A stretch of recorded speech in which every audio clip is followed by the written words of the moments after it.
Hello, chat. I'm looking a little low on the screen here. Hold up a second. There we go. Dice bag is big now. And I don't know where my cursor is. There we go. Hello, how's it going, everybody? This is Dice Bag, artist, game designer, world builder, and occasional Vtuber. We're here to work on more Crytures art, as we always do. Sup, boy. Sup? Oh, lots of sup, I guess. Not much going on at work, though. Work is really slow right now. Twitter's been fun, though. Says, home on the range. Hey, Cohet, how is it going? Home on the range. I've been home a lot. We had an extra day off this week because work has been so slow. So I've been trying to find things to do, which is... I'm not used to having this much free time. But it's been good for like actually getting some things done on Crytures that I wasn't getting done before. When we're done with all the art stuff I have planned today, we might pull up the Google Docs and do some world building later on. Because I've been thinking, I've been watching YouTube, especially in the literary / TTRPG side of YouTube, and it's been making me think about world building.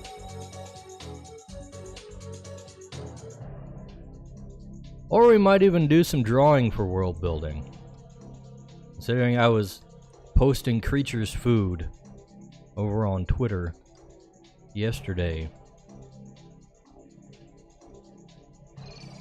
Been thinking about food, been thinking about religions in Crytures, because I haven't really defined much of that yet.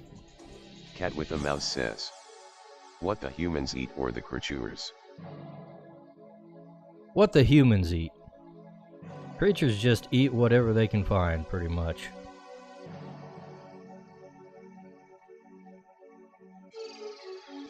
But I figured with all the weird sub-creatures, I should probably do something interesting with some of the human cuisine. Well, somehow I'm on the wrong layer again.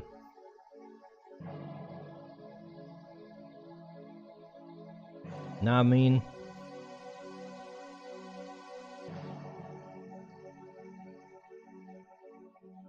like with yesterday, since I was bored... let's see... let me bring up something. Kohate says, ladies and gentlemen, he did the thing. I did the thing. Not even 10 minutes into the stream and I did the thing.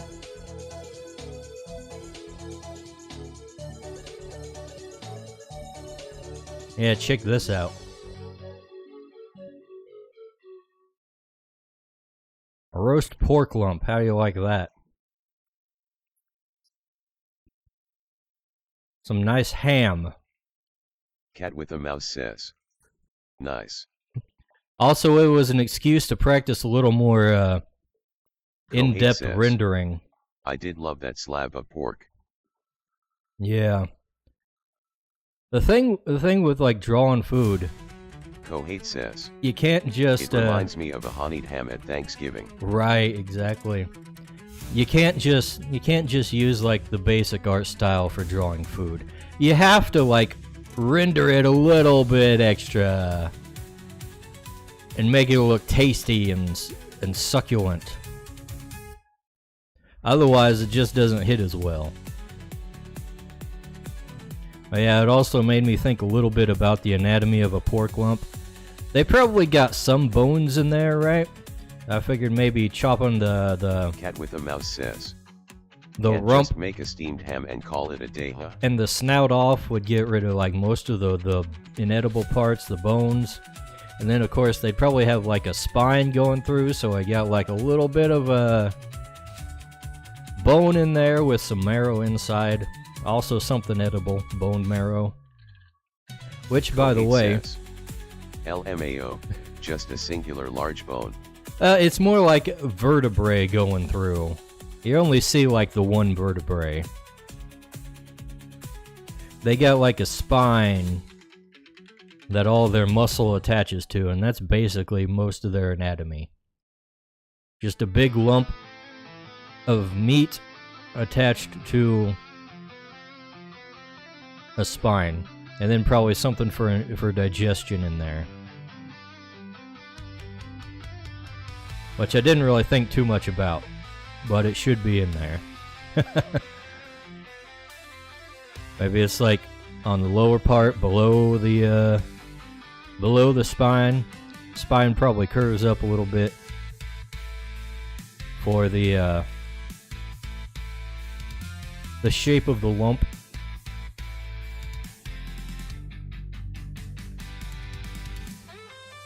I also was sketching this. We're gonna have more work for Patron here.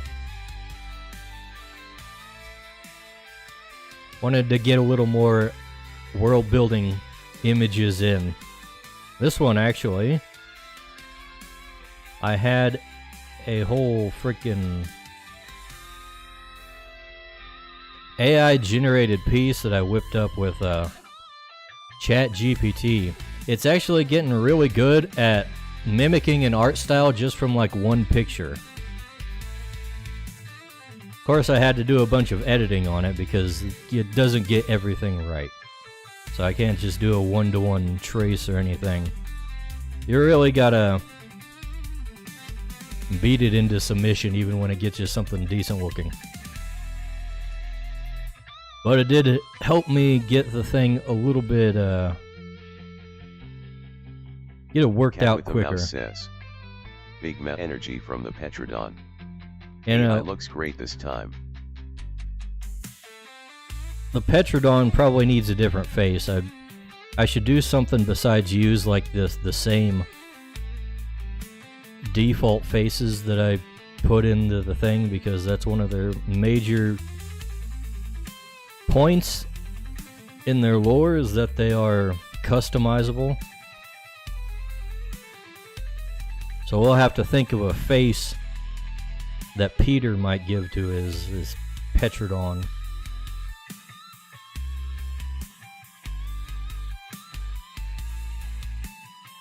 But yeah, before that, we gotta finish this up.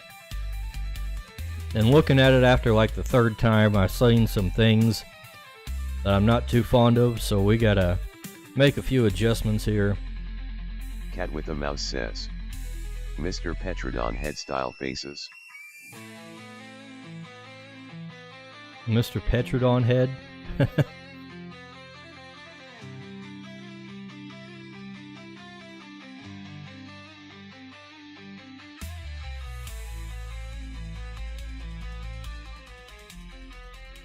There's something.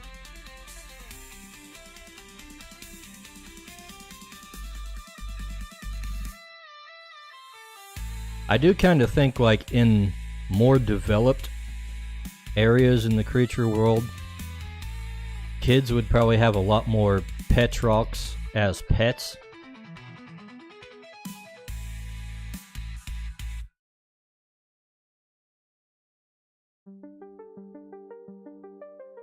Probably not so much out in the Vivid Vale where you're on the frontier.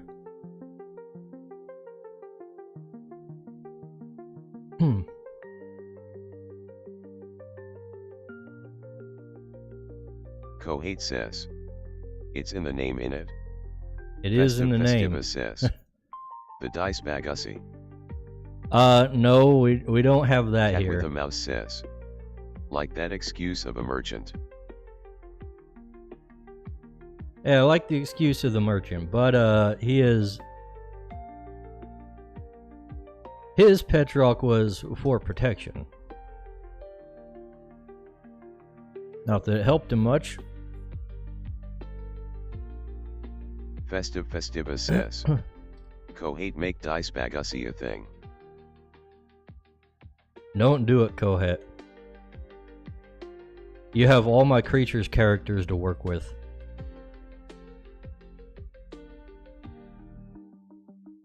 Cat with a mouse says. No.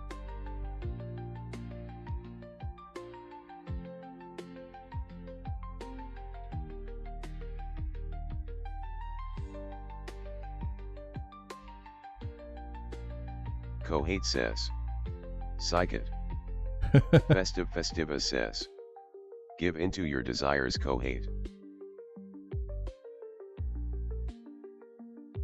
I don't think we need dice bag art like that.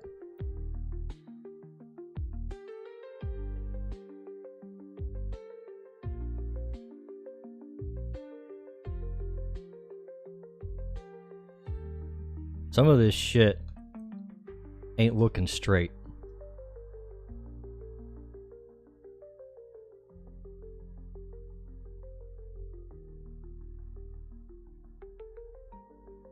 Let's see, that's Cat with a mouse says. kinda close. Not unless you keep it behind a massive paywall.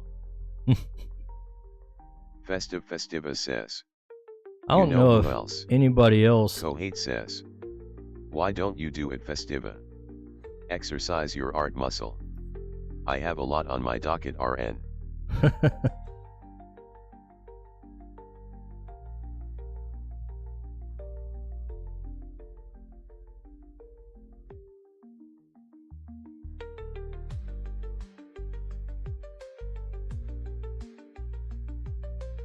Festiva says.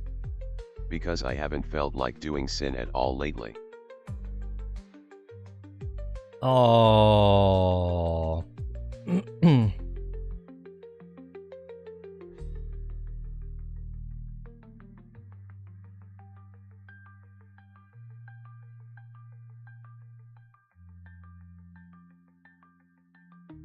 Well, you know, sometimes you just gotta say screw it to art block and draw anyways.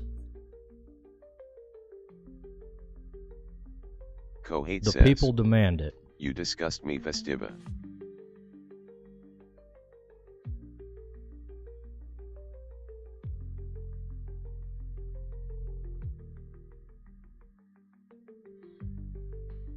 Festiva says. That's not what I meant by sin.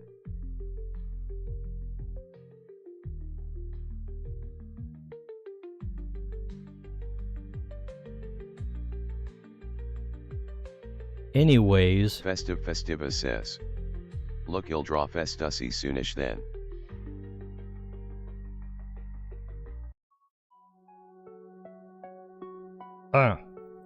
Alright.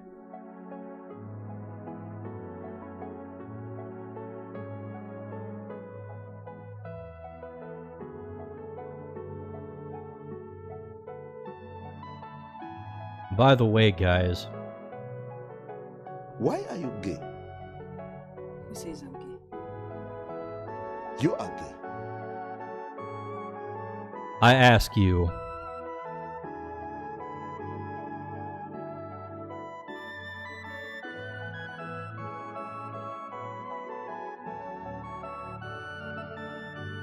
I got myself a bit of a soundboard now.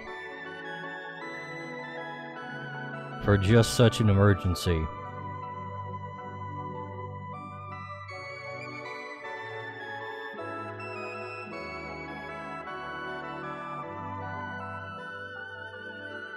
Kohate says. You need to separate those into separate sound bites so I can respond with who says I'm gay. Festiva says. I have a dog licking my leg right now. There are no good listeners. That is such a good clip just because Cat with a mouse says. after the... Been practicing my D100 rolls a few days ago. What? Got about 2 rolls of 69. That "Why Are You Gay" clip is so good just because the guy responding to it has the most gayish voice you could possibly think of. What are you gay? Who says I'm gay? I don't know, buddy. Who does say you're gay?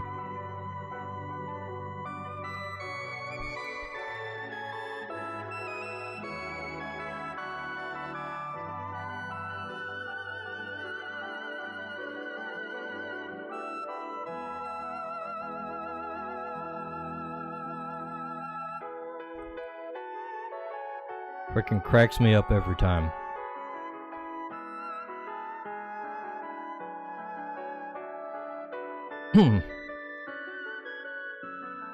What's been happening this week, though?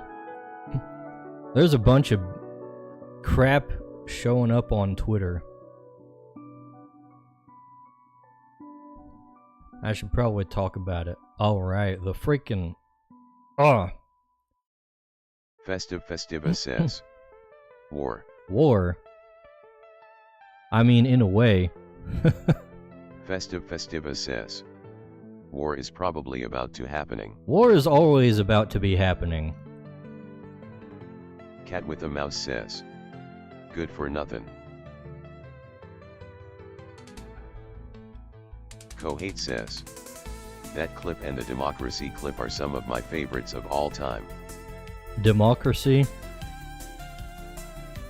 Are we talking about the one where the guy says, Kohate says. the people Also, are how do you retarded? practice a dice roll? That's what I was kind of wondering, but I was just gonna drop it.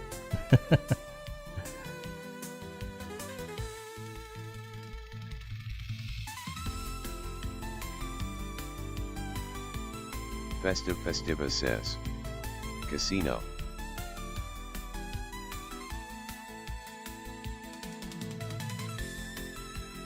Cat with a mouse says. For my D&D game, I use physical dice. Yeah, but the whole point of the physical dice is that they're random.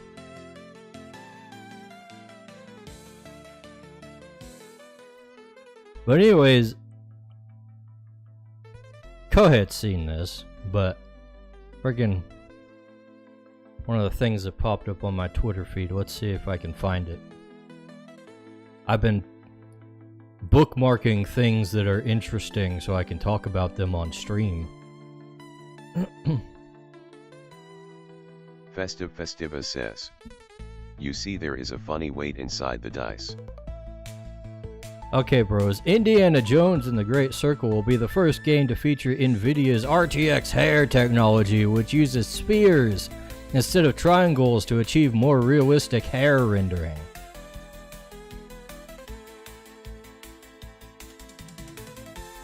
Oh yeah, look at that. Oh, it is amazing. Exactly. Oh, hell yeah. Times. Got a roll of 69 twice. Why?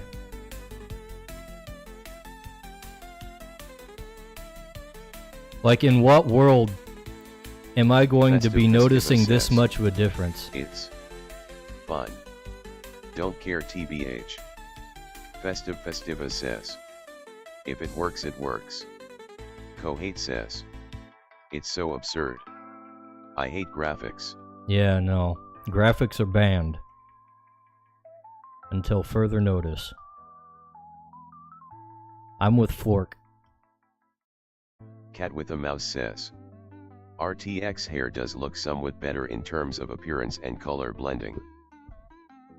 Yeah, but you see, the thing is, you're gonna be moving your character Kohate around. Says, to be fair, there is an artist out there who is really proud of his work. But will the game even be fun? Festiva says. Need 164 gigabytes of RAM. Kohate says. I just want fun games. Kohate, you don't want fun games. You play all kinds of unfun games. So says I, the arbiter of fun. Hater of roguelikes.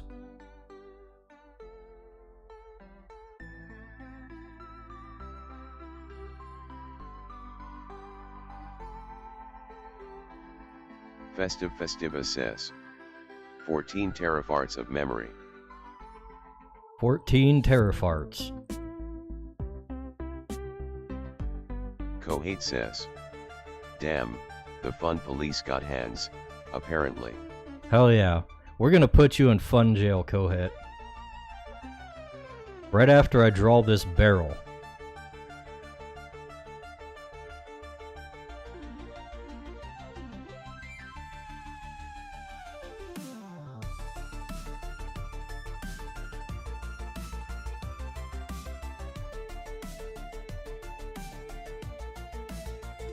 Festiva says, Kohate about to get plapped. Cat with a mouse says, fun jail.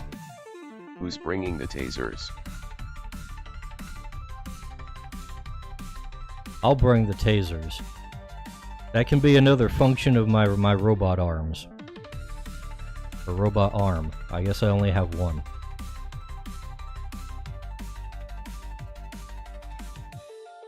We got lasers, we got tasers.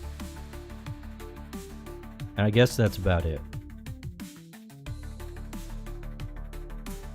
Cat with a mouse says, like in Claire Obscure. I have no idea. I haven't seen anything about that game in actual gameplay. I don't really care. I kinda hate JRPGs. Cool that they showed up like the AAA industry, but I wish it was a game that I actually gave a shit about and not a JRPG. Says, best viewers on streambo.com. Damn, we got the best viewers already. Kohate says, we've got lasers, tasers and julienne fries, sold separately. Ban! Festiva says, bot. Lasers, tasers, and julienne fries? What the hell are julienne fries? Cat with a mouse says, it has the best graphics and soundtrack I've ever seen. That's nice. It's still a shitty JRPG. Made by non-Japanese people. Which I don't give a shit if it is or not. It plays like a JRPG, and that's what I hate. Cat with a mouse says, julienne fries. I think he meant to type. I wouldn't know the difference. I don't know what julienne fries are either. I know straight fries, steak fries, and curly fries, and that's about it. That's about the extent of my Festiva my says, fry knowledge. DR sex.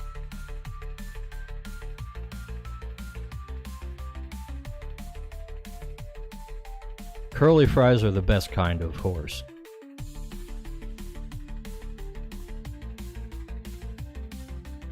And I think we can all agree on that.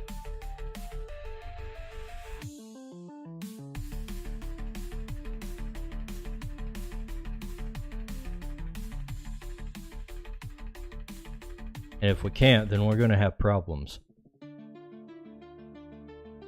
I might find some new bots to ban. Bots that have been long-time viewers. You hear of matchstick fries? That's what Kohate was talking about. No, I don't know what that says, is either. We can't. Of course, Kohet has got to have to be the contrarian.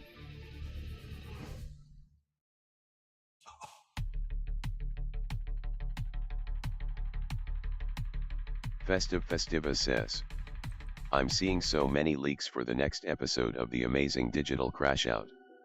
I also have no idea about that.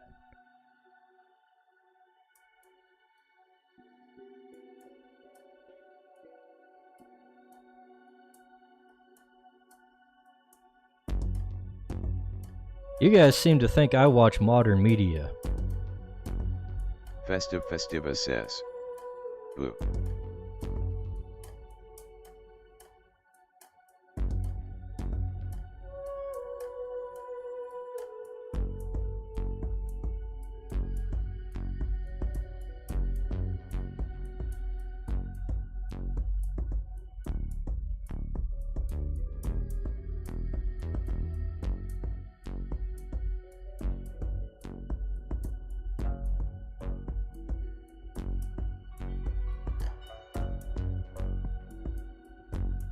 Cat with a mouse says, Julienne is a knife technique of slicing food super thin.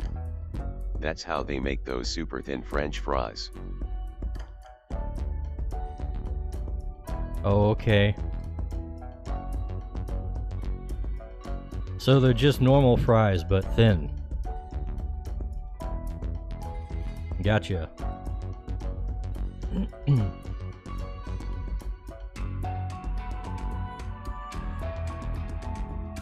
You know what, though? I don't know why. I don't know why these poles needed to be round. Because it probably wouldn't work out that well in the construction of the cart here. Probably make more sense for them to just be square. Don't you think?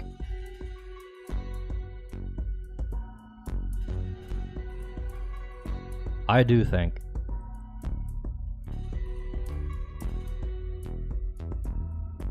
And since I am the artist here, by the power of Grayskull,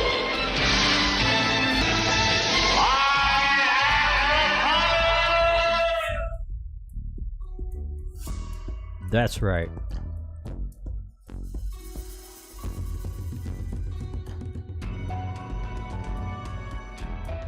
How's the volume on my soundboard stuff, by the way, guys? Is that With a mouse overpowering? Says, not advanced enough to carve strong curved wood plank. Kohate says, Zelini.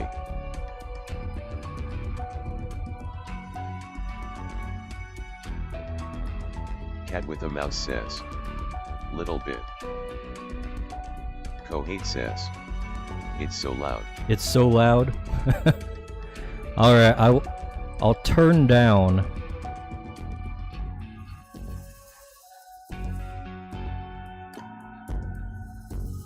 that one. Let's see.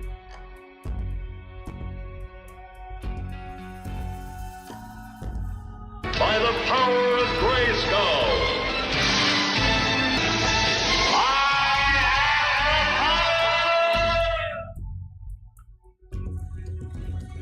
Was that even the right window I was turning down?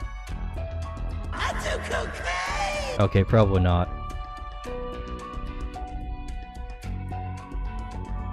Mecca like a high, Mecca hiney ho. That sounds better.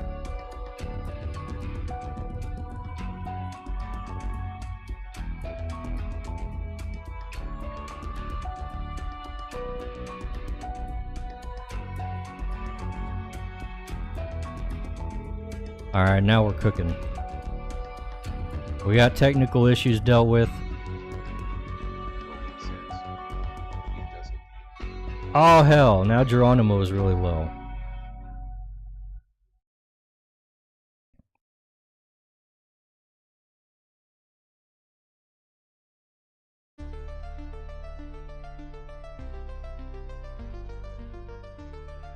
Wait a second.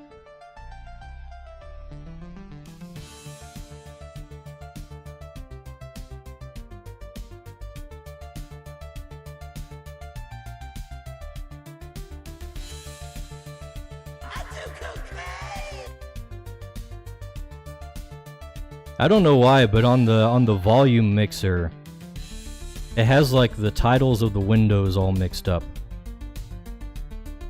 Cat with a mouse says, There we go. when one voice goes bad we all go bad. Alright, we should be good now.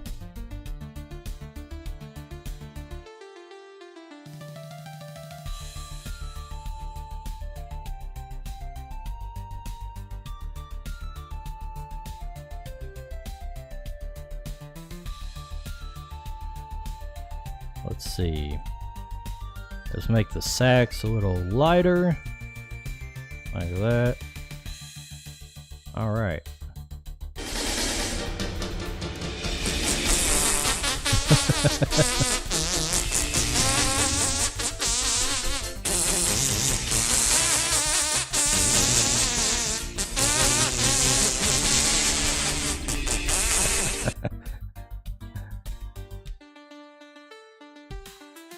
Cat discovered the redeems.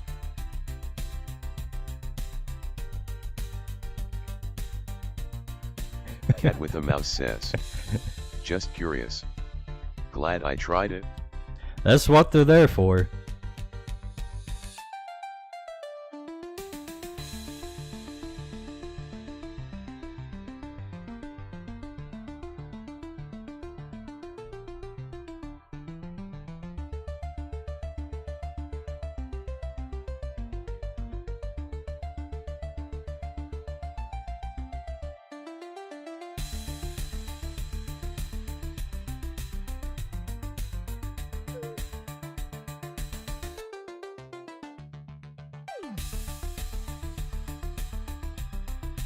Alright, close enough on that, I guess.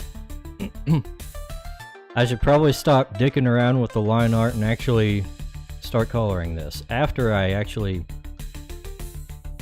fix the problems.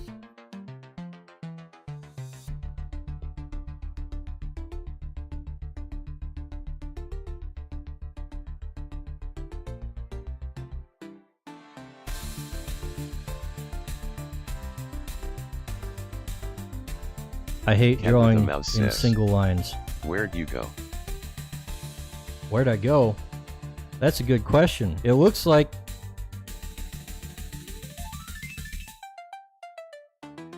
VTube Studio crashed on me.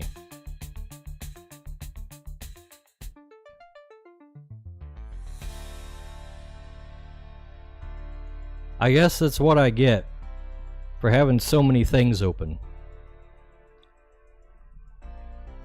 Don't look. Ah!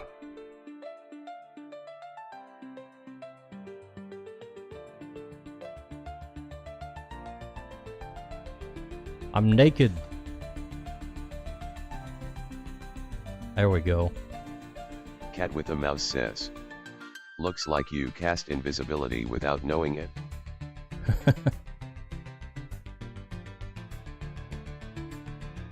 Yeah, my cloaking just went haywire there for a second, I guess. Whatever.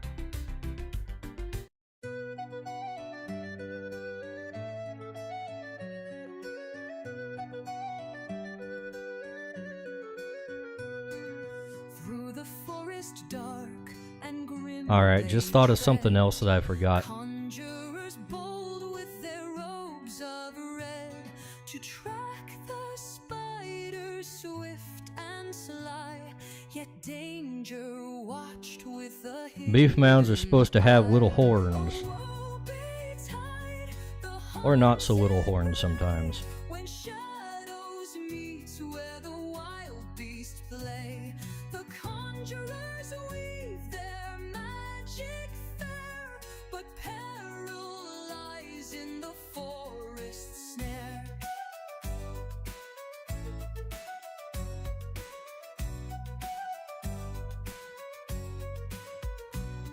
A pack of caterpillars, fierce and green, There we go. burst through the brush with a savage gleam, their carapace shining like armored knights. The forest echoed with battle cries. Oh, woe betide the hunted prey. Close enough. Shadows meet where the wild beasts play. The conjurers weave their magic. I'm gonna try and get a little more in depth with my colors this time. But that'll be for later. For now, we're just gonna lay out shadows and whatnot in one color like I usually do. But one of the things I've been playing around with is changing up my my shadow colors. Oh, hello. We got gaps. We got gaps, boys. Wounded pride and the fading night. The conjurers knew they'd lost the fight.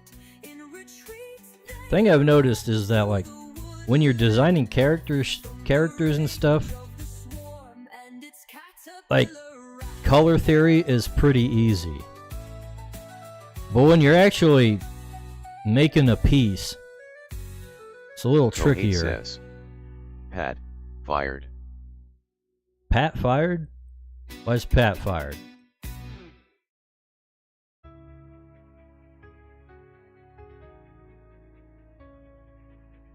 He'd better not be fired. I still have more for him to do.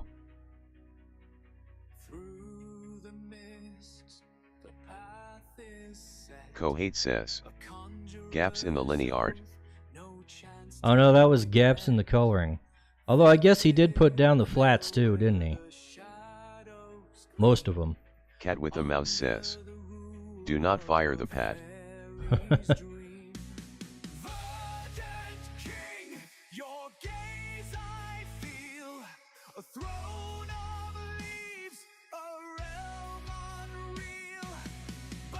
Whoops, wrong color.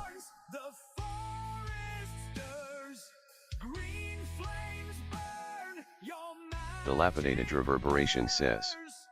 Dice bag tired of streaming to 0. Let's change that only at Nesna.com. Oh hey, they're on Kick too.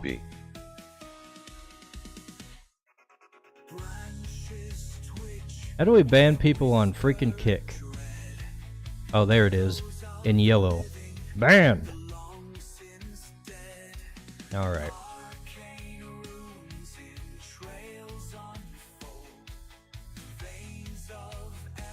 So we're using subtractive shading this time because I figure most of this is probably going to be in shadow anyways. So we might as well start from there.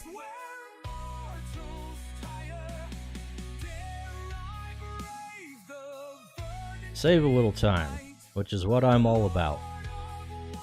'Cause I'm lazy. I'll look at these gaps again. We got one here. We got one here. Where is it? One down here.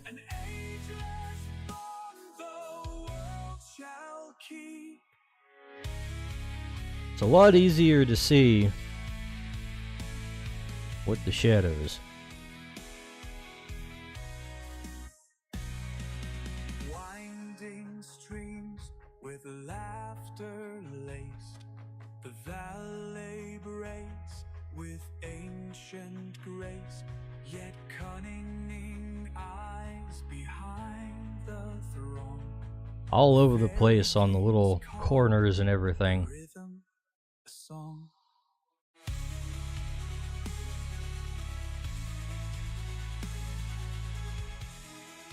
And there's some. And there's some.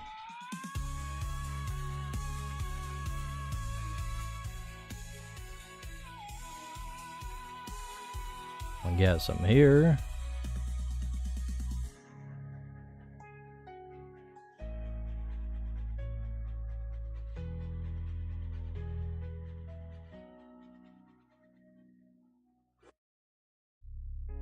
And here, because I redrew this part.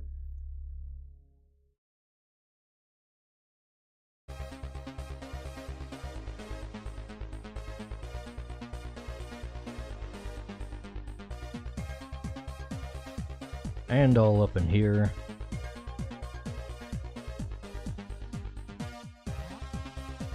Alright. I think that's basically all the gaps.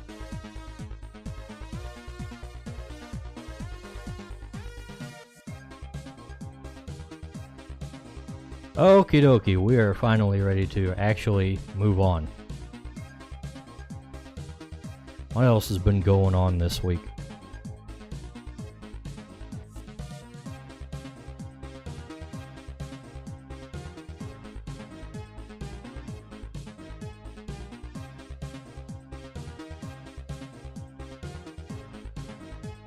Is Cracker Barrel worth talking about? Freaking.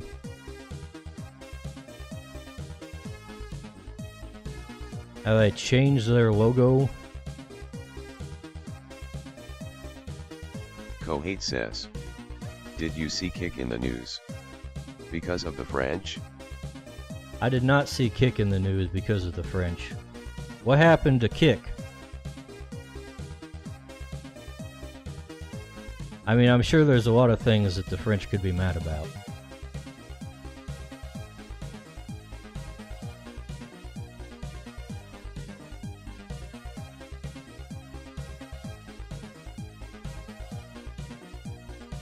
Enlighten me on kicking the French.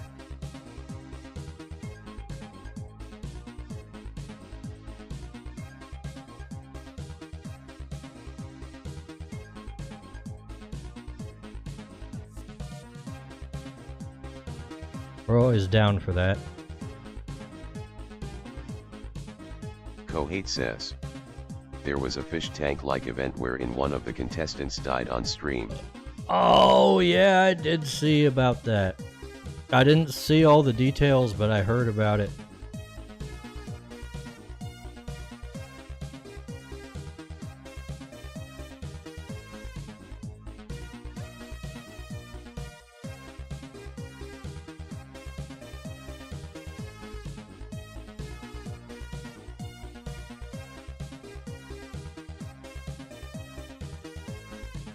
Kohate says, people had been claiming that it was akin to broadcasting torture and then ultimately snuff. Yeah, no, shit like that.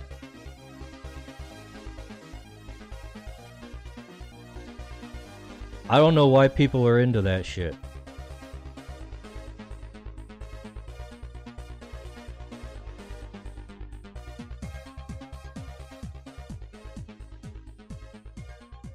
Especially when it's live.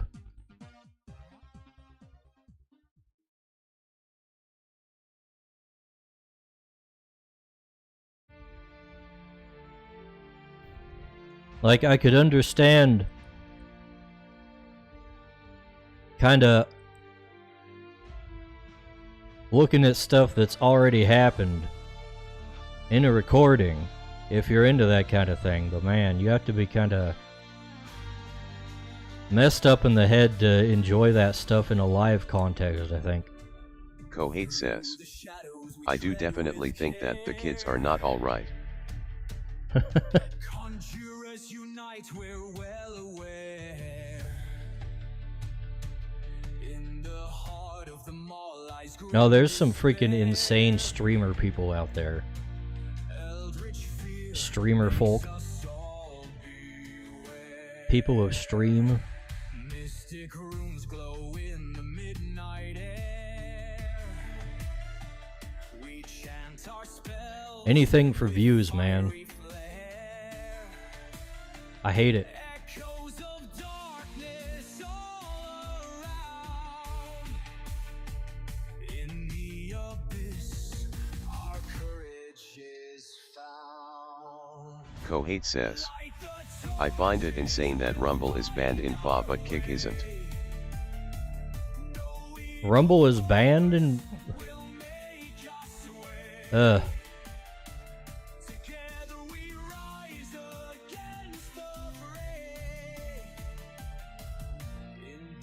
yeah, that's pretty retarded standards they have over there.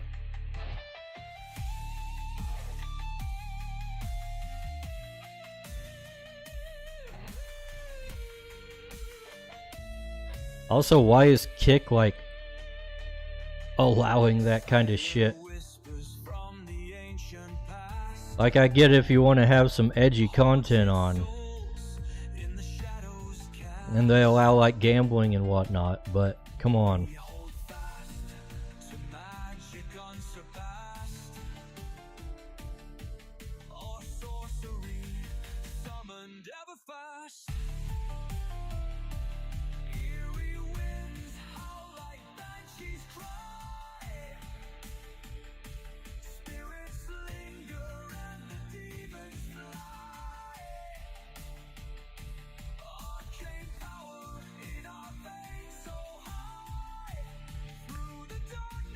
The kids are definitely not alright. Chalice raised with sacred light, banish all beyond our sight. In unity we fight the blight, guardian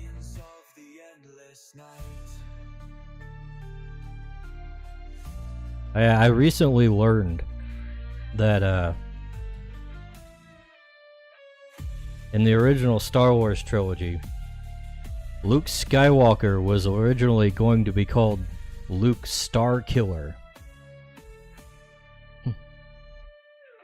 Apparently, Mark Hamill was upset with that change.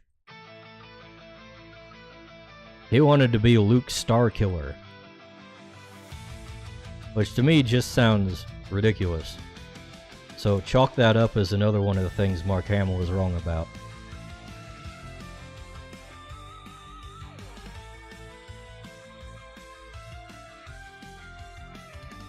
How you guys feel about Luke Starkiller? Sounds way too on the nose. Not very heroic either.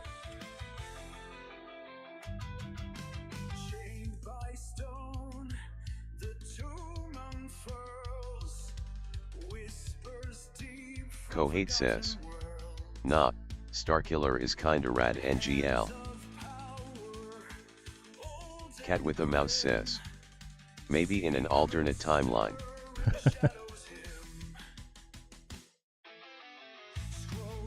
Starkiller is like a name you'd hear in like a parody. Kohate says. He kills Anakin Starkiller on the Death Star that kills stars.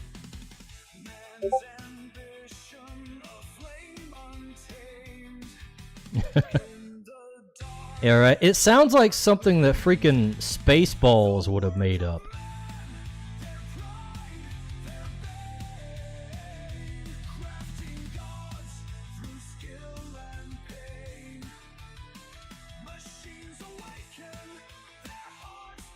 Which is all the more reason to not do it.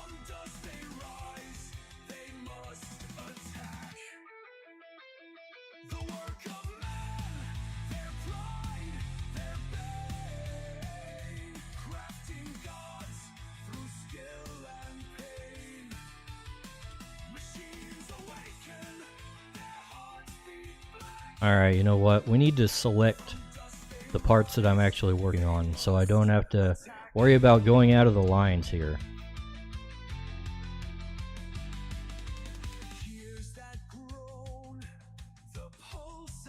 Cat with a Mouse says.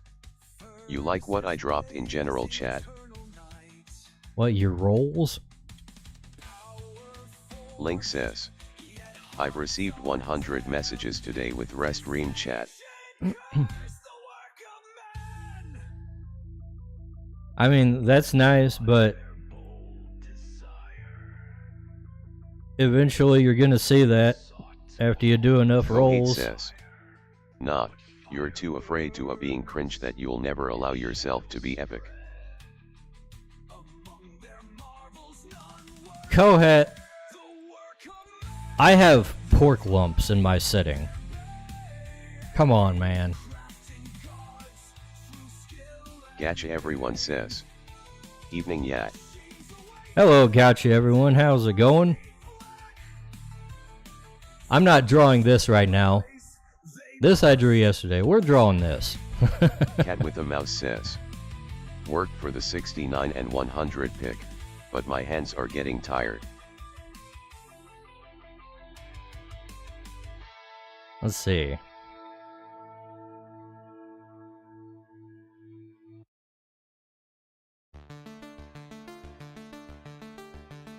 Kohate says. Shame you don't have star lumps SMH my head. Star lumps. Now you're just being ridiculous. See, the problem with being cringe to that extent is that it just doesn't treat your settings seriously. You have to give like a little bit of credit to your setting for it to be legit. You can't just go around calling everything star killers or whatever.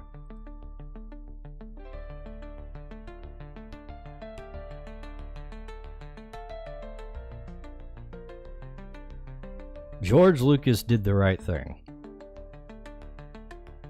Which is something that a lot of people are afraid to admit. Wouldn't the occasional coastal area have the rare lump-sized starfish? I think they just have starfish. Just regular old starfish.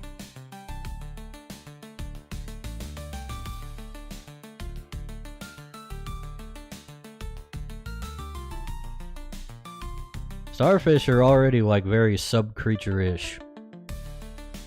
They don't really think, you know? They're already basically just mindless animals Cat with for a the mouse most says, part. could make a nice tall tail for the realm. Gotcha, everyone says. Bison are beautiful creatures.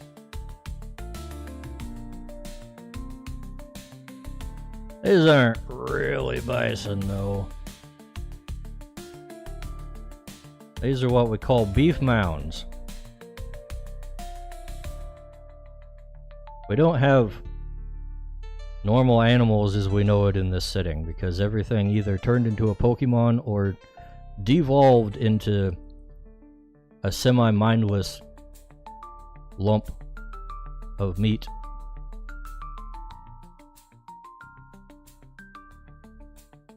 Cat with a mouse says. Slug.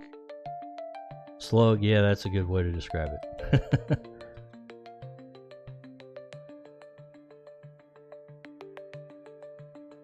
Meat slugs.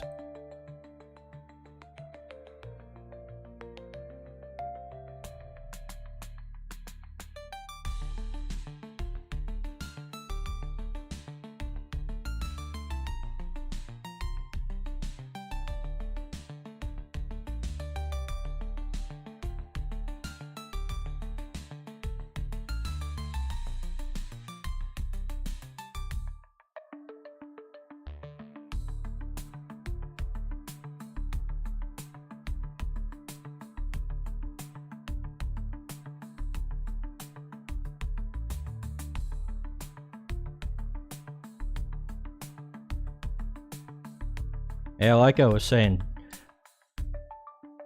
a lot of people like to shit on George Lucas for whatever reason, but he was freaking right about most of the shit he did. Even midichlorians. And another thing that happened this week, Disney freaking had the gall to come out and be like, oh, we need more boy brands.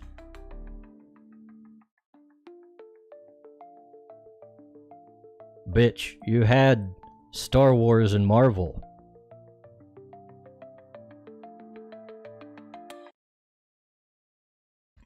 Cat with a mouse says. More what? Boy brands. They need more media that appeals to Jez young the men. Owling says. Hello again. Hello, Jez. Welcome back. How's it going? We are working on some beef mounds. And all these guys. And discussing, I don't know, Star Wars, I guess.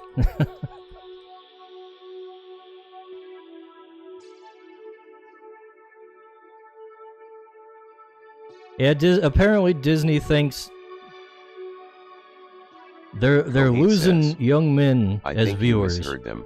They said they needed more boy bands to appeal to the female demo. Cat with a mouse says, That might be what they're thinking. if they had done She-Hulk right, then they could have appealed to both girls and boys.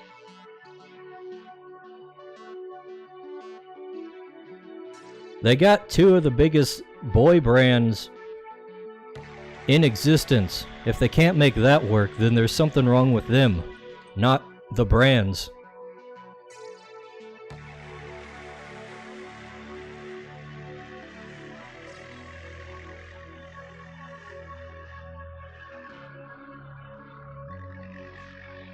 Maybe don't put women in charge of the boy brands. That might help.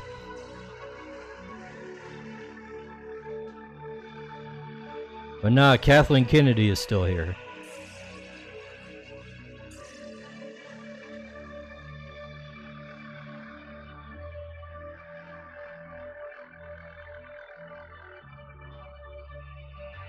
Jez the Owling says.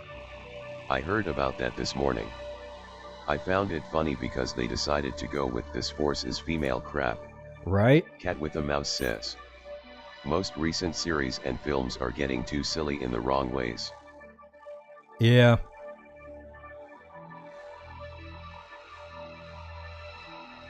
Like, one thing I just thought about this, but they like, people used to complain that like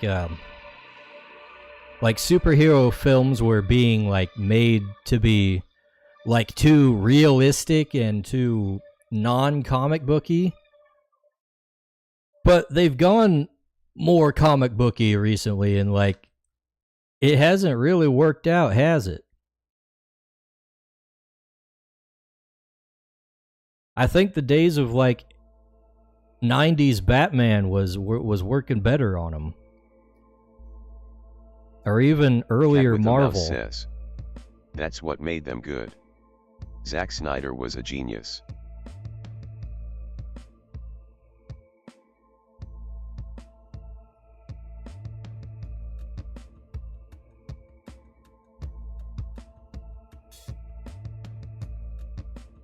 And those early X-Men films.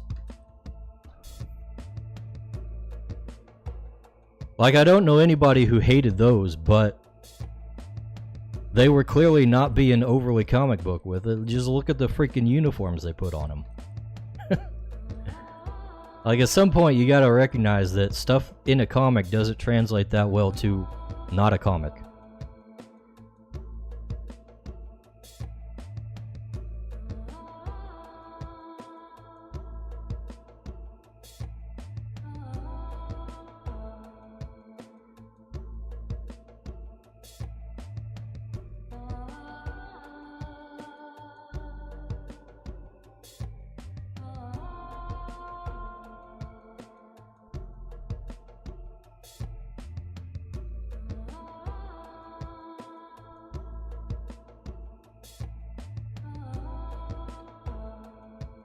Okay, I'm not exactly sure how the light falls on this thing here, but we're just gonna go with it. Let's not obsess over small details. Cat with a Mouse says, start with realism and then pick and choose the fantastical elements to sprinkle in. Right, right. Yeah, it's probably the way to go.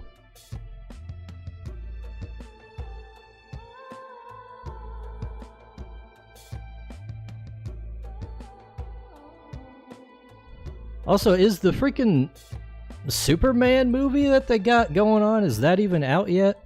I keep seeing like clips of it, but I could have sworn people were talking about having seen it already. And it's all like they're like showing off trailers and shit, and I'm like, what's going on? I don't even know Cat what's with a going Mouse on says, anymore. been out for the past week or two. Been out for the week, okay.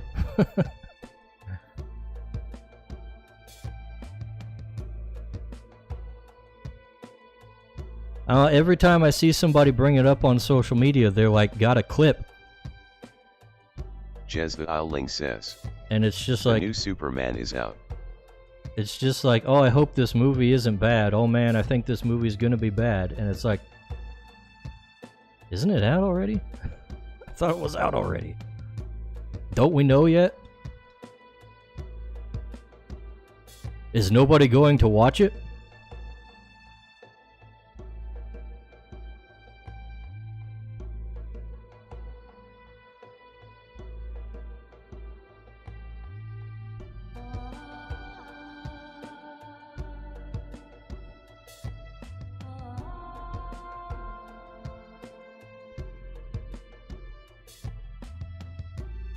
Oh. It looks like they shoved the entire Justice League in that movie. Cat with a Mouse says, then Marvel bringing back RDJ as Doctor Doom. That's a low blow, dude. Yeah, why?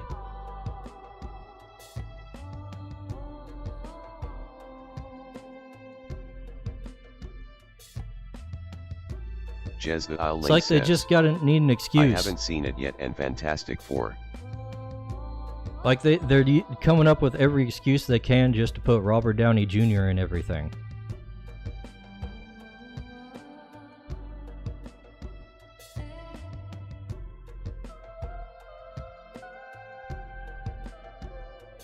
And then they have ridiculous budgets, partly because he costs a lot.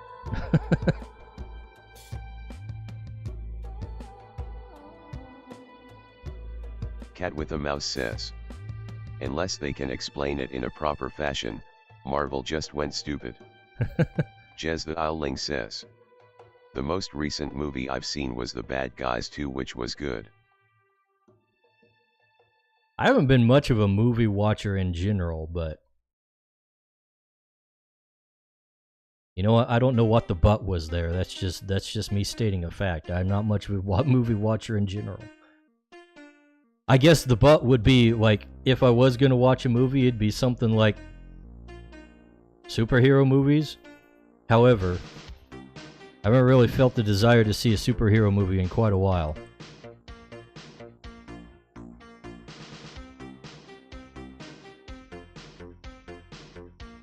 Just seems like everything gets rebooted as soon as it's had one thing happen. I can't keep up with it anymore. How many different Spider-Mans have we had?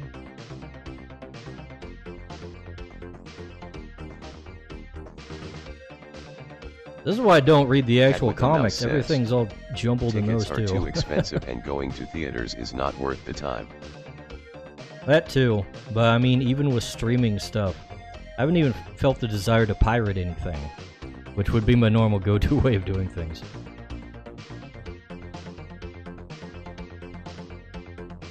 It's like, man, I have my own stuff to work on.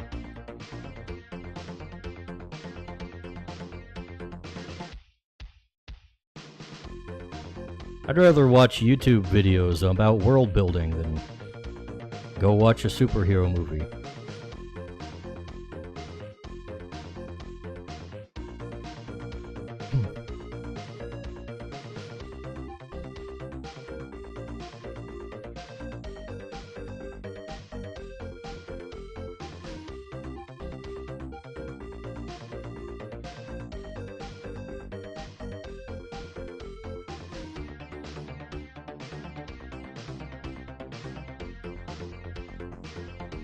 Alright, I guess we need to work on this guy now.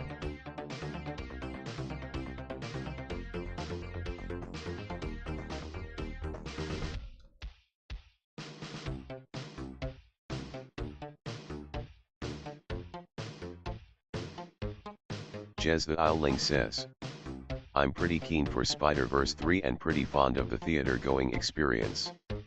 Cat with a Mouse says, I wait for the times those stations have free this week so I can catch up on the new stuff. Free this week? Oh, you mean like the streaming things? And I actually don't have a single streaming service.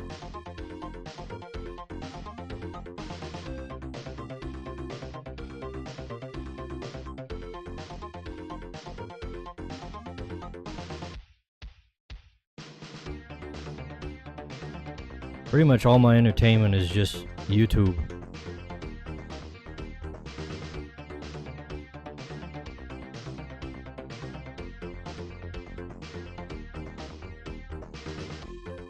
Which might be partly why I'm out of the loop on a lot of things. But maybe that's for the best. Considering how a lot of things are these days.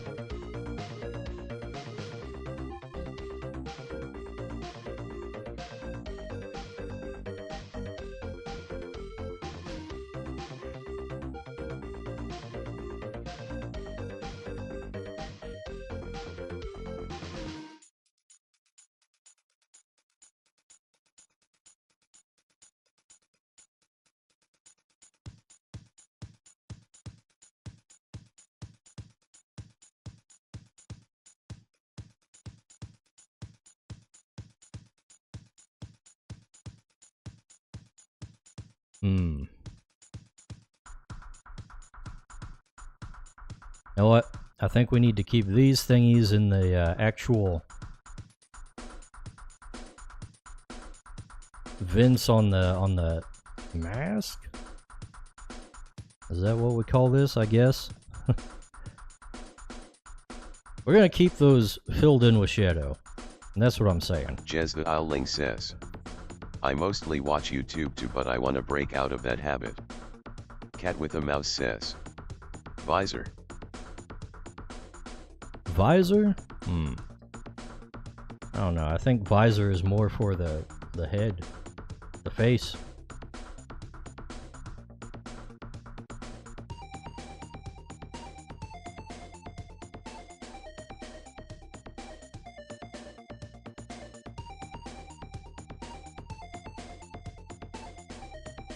Yeah, when it comes to like Cat with watching a mouse says, YouTube or whatnot, on a human, that's what the metal section might be called.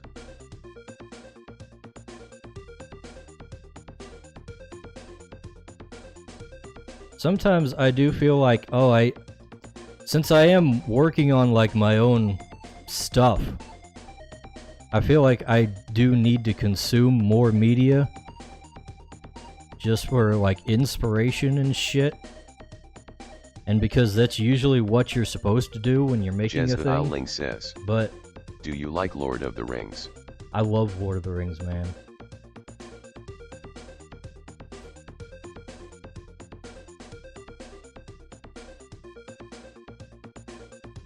At least the original stuff. Again, I have not seen, nor do I really desire to see something like Rings of Power. They did have that. They did have that thing of like War of the Rohirrim or something that they were gonna make. I don't know what happened to that, or if it's been released already. Who knows? I don't know. Adapt the Silmarillion or something.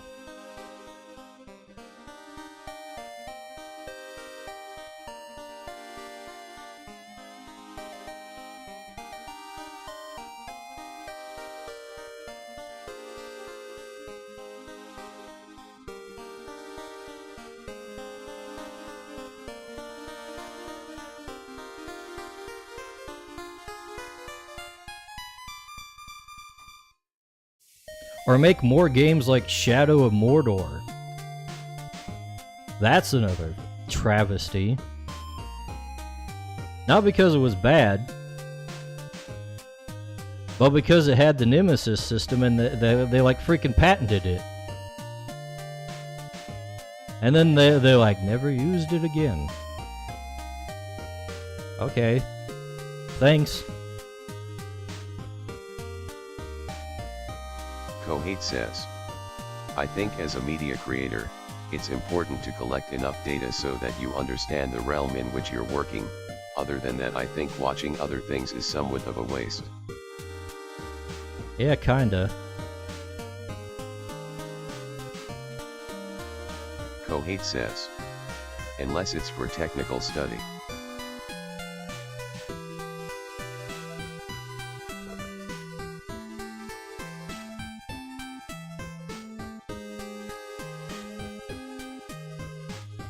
Probably true.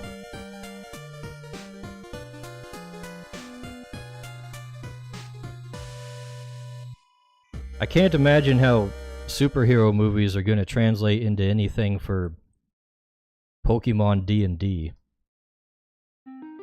Probably not much.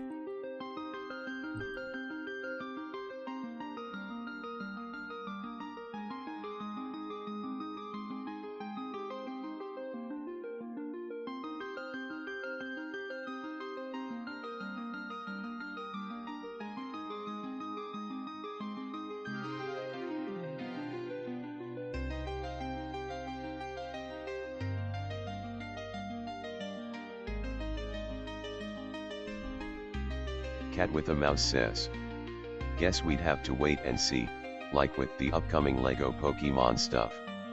Jez the Owling says, I'm pretty keen for the Zelda movie. The casting choices gave me faith in it.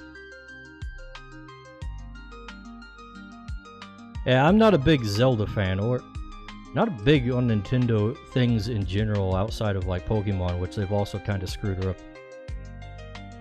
But just from a casual observation, it seems like they're kind of on the right track for that.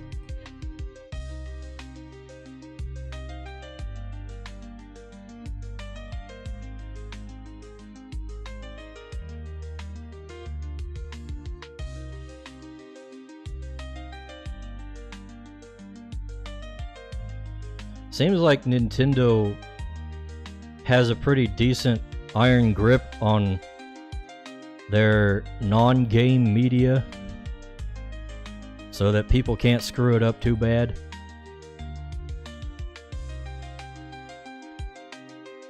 People seem to like the Mario movie.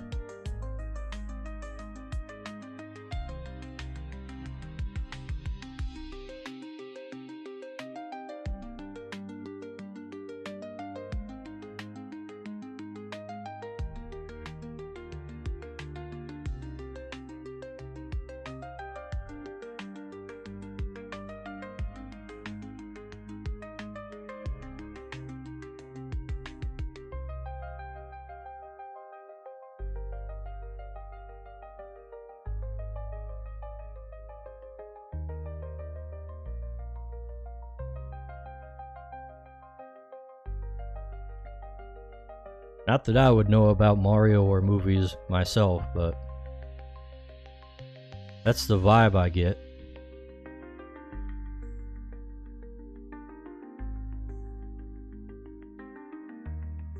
From all the chatter on Twitter.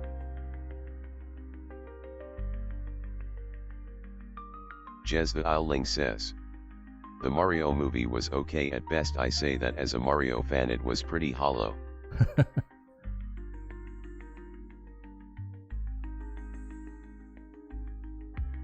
I tend to think games just aren't very good for adapting to movies in the first place. Of course, I also say this as a certified movie game hater. Games should not be movies, and they shouldn't try to be movies. Your game has a plot? Screw you. I don't need no plot. I make my own plot.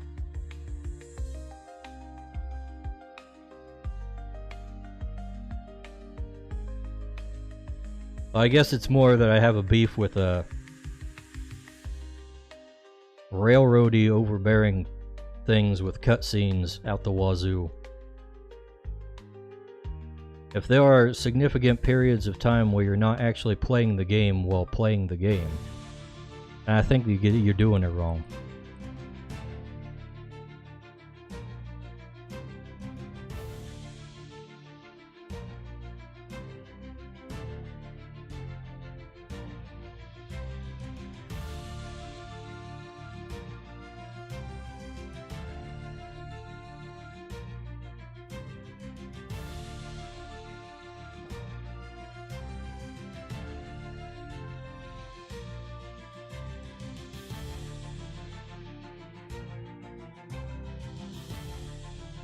We're very opinionated on this stream.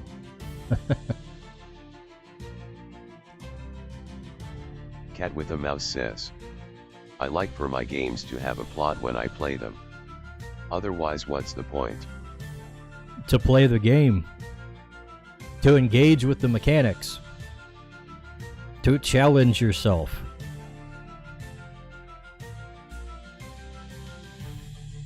Speaking of games, though, since we're doing some hot takes, here's some shit I hate. This one's for you, Kohet. Hate this shit.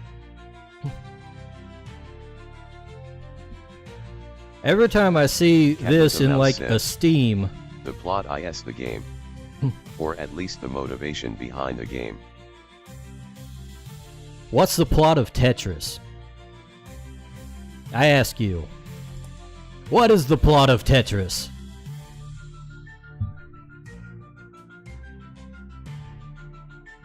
Well, this shit pisses me off. Every time I see this when I look into a game on Steam, and I see a screen like this in the freaking screenshots, I'm like, nope.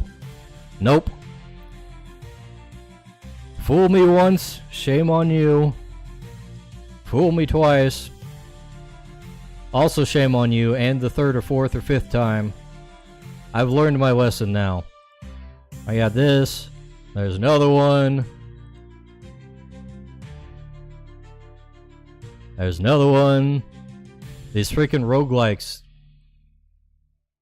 Jez the Owling says. There was a recent Tetris movie LOL. Wasn't that more about the story of Tetris? There's another one. Roguelikes keep doing the same shit, and I didn't like it the first time, really. Cat with the then Mouse there's that. says. Plot of Tetris. You are an invader who is trying to enter a magical castle that constantly repairs itself.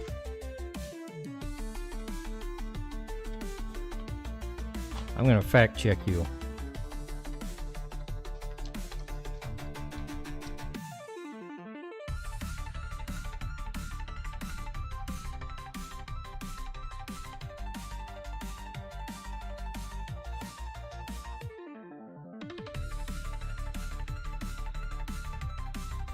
History, legal battles, just company and Blue Planet. Cat with the Mouse says. Talking about the game, not the biopic. Jez the Owling says. It was, but it's funny how they dramatize it. Yeah, see, that's the thing. There's all kinds of games that don't really have a plot or anything. And even when they do, a lot of the times it's just thing happened and now do thing. And that's really all the plot you need for a game, for the most part.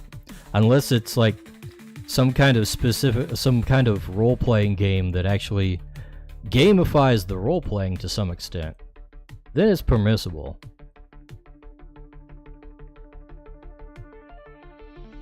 But other than that, I'd rather just have no plot at all.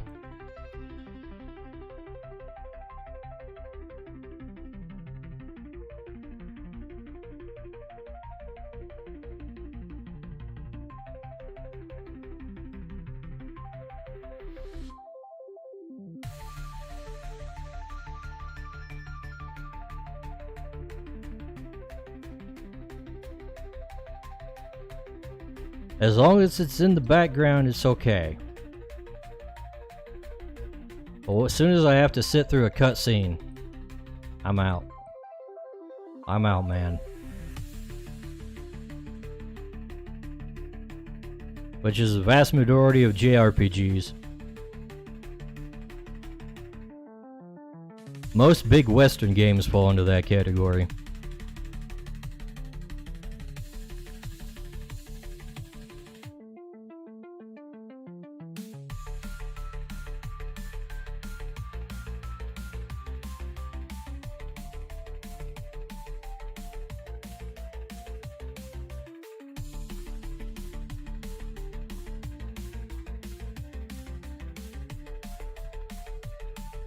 Just give me fun mechanics to play around with, man. I'll make my own fun.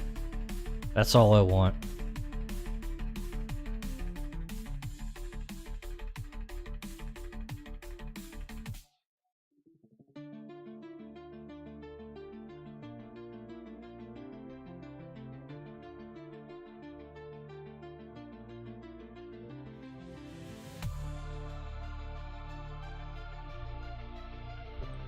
Alright, I think I've basically shaded everything here.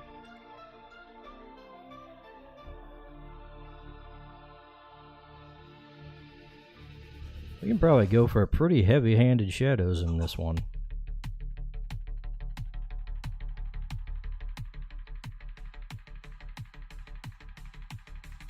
You know what? It is pretty ironic that I hate roguelikes but also don't want plot in my games, because roguelikes literally have barely any plot.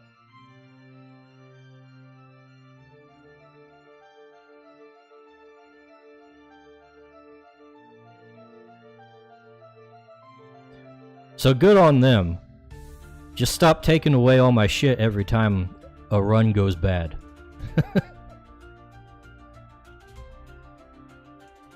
That's all I want. Let's see. I guess we gotta do the deep darks.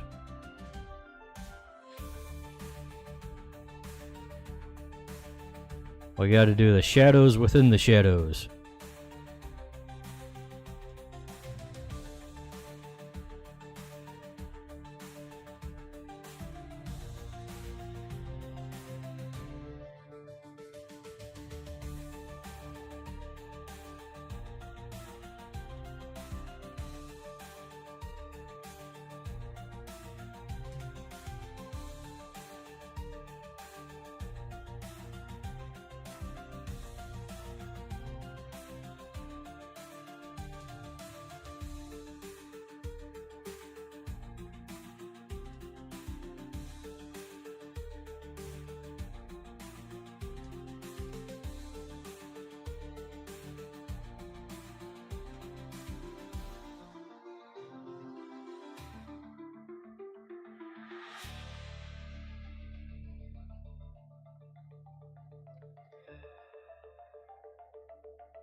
Let's see, what else do I have to talk about? While I'm going on to the next portion of the drawing here.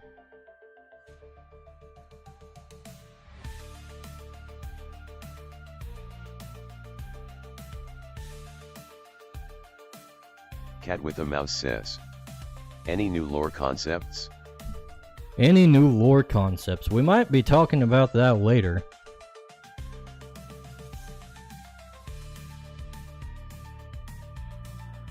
I've been looking more into like, I guess, religious stuff and legends and shit like that. I'm thinking we definitely need some more of that in Crytures. Exactly how the mythic creatures would play into all that too.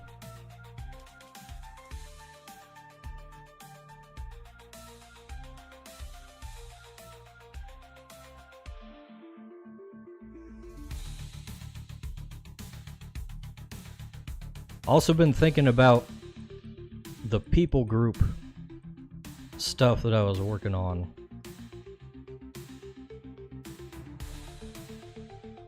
Gonna add one to the ones that we had before.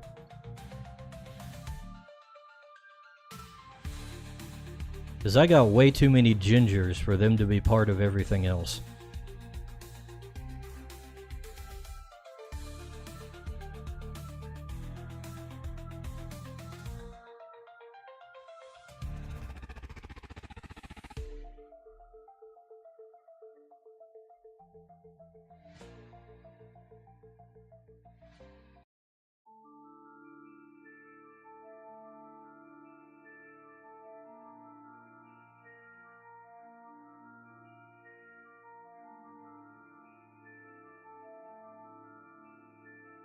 Cat with a Mouse says, yeah, got a leprechaun colony planned out.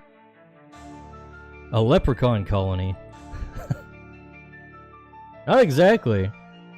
I'm just talking about like all the redheads I've drawn in my character designs.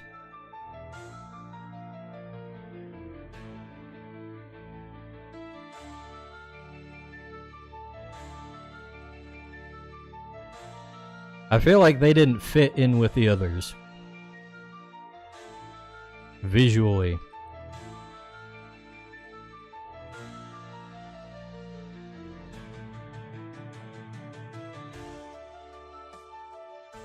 I'm gonna give them their own name and identity.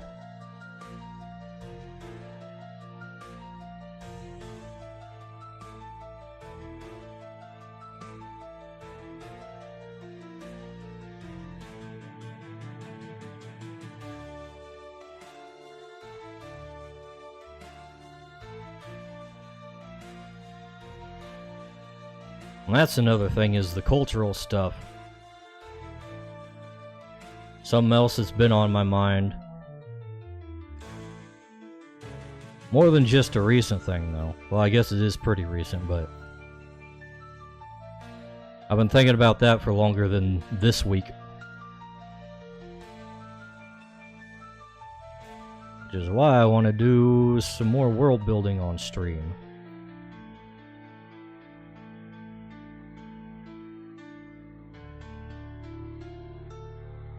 Believe it or not, having people to talk to while you're world building is actually useful. Especially when I'm being forced to just sit down and do it. That's a big problem I have, is just sitting down and doing the thing without distractions.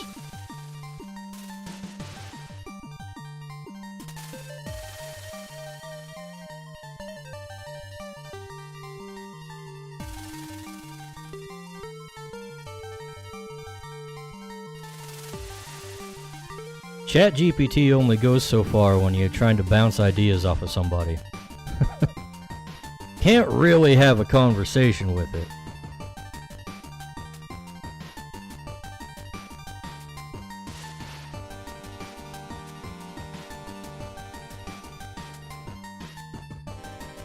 Despite what people will try to tell you.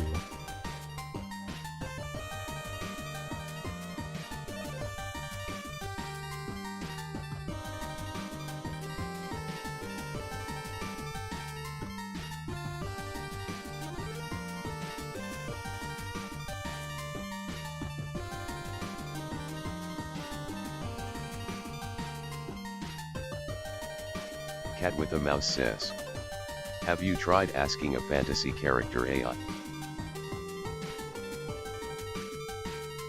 No. I'd probably have to train one specifically on Crytures lore for it to be like actually useful.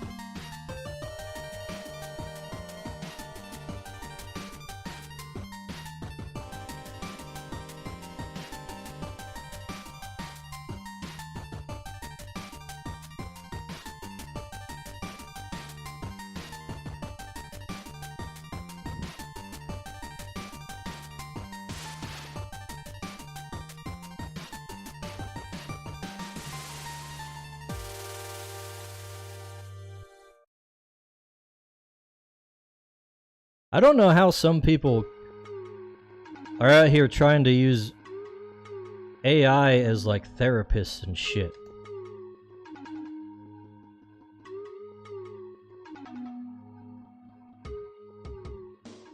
These people must be like total no internal monologue NPC types to get anything out of that.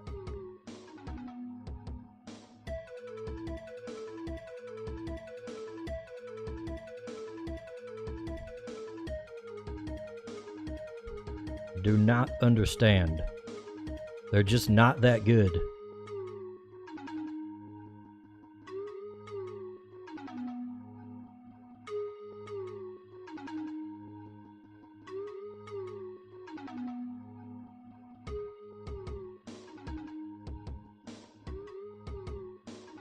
You know what? We can probably increase the opacity on this layer even more. Just a little bit.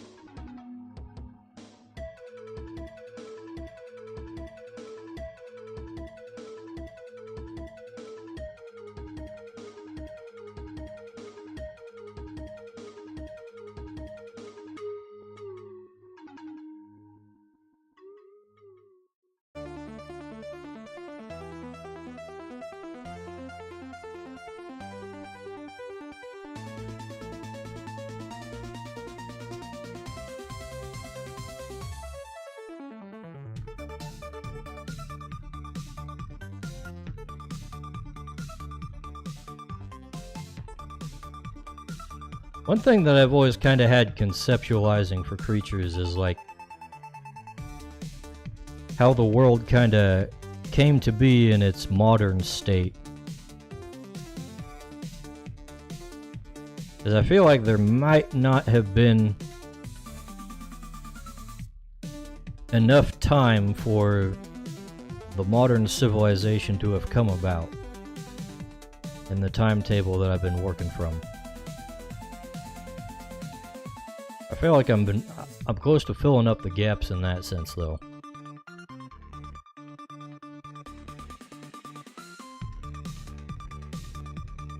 Kind of makes more sense if I think if I make it so like humans have had binding crystals much longer than they've been able to bind mythic creatures.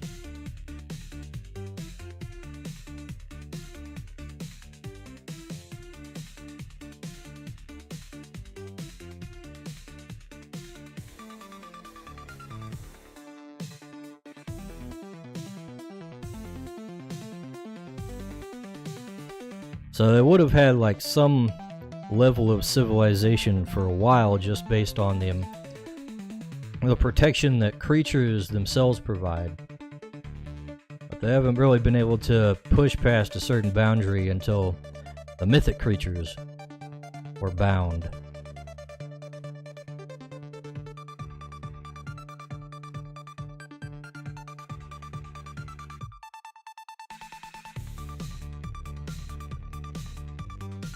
I think looking at it from that way, we could kind of have like the societal structure that I've been planning work out a little better.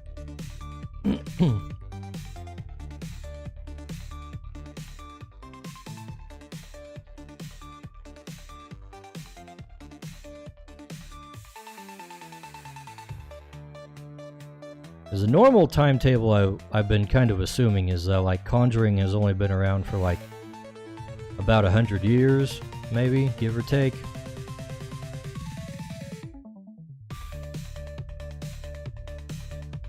At least for the modern people.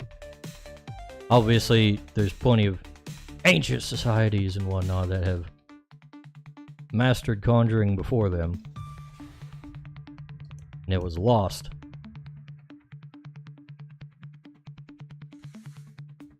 Oh, we might need to expand the timetable back a bit more.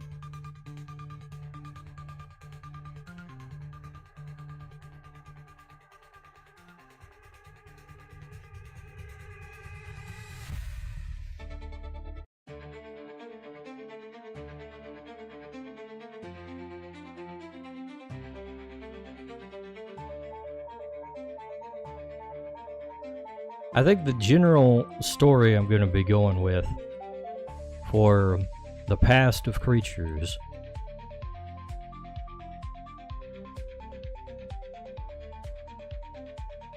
is that like once conjuring was discovered and people were kind of able to actually settle down and defend a specific place, actually kind of build a civilization and have agriculture and all that.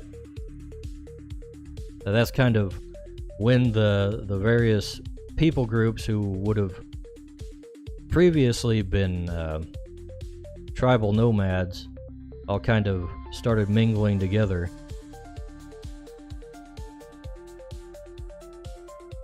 And then the current crop of rulers are the first guys to have gone out and actually bound the mythic creatures to actually get a stranglehold on the ownership of the land.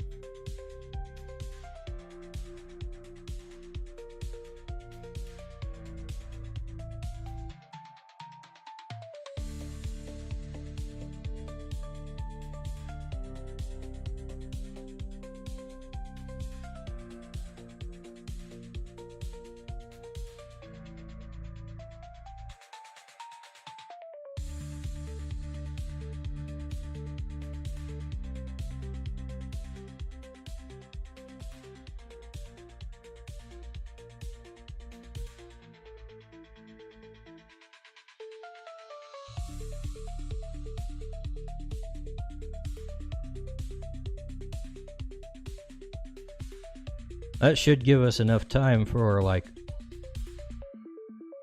to have like representation of all like these various different people groups in pretty much any kind of settlement to some extent or another.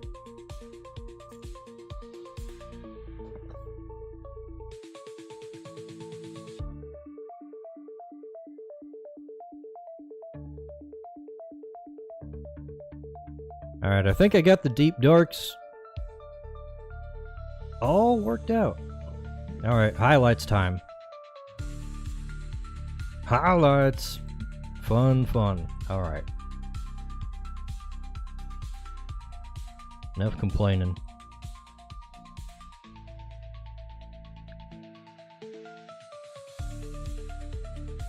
The question is, how stylized do we want to have this?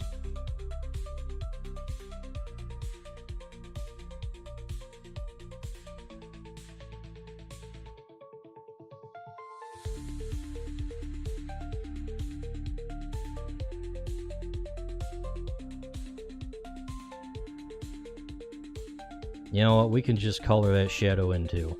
Screw it.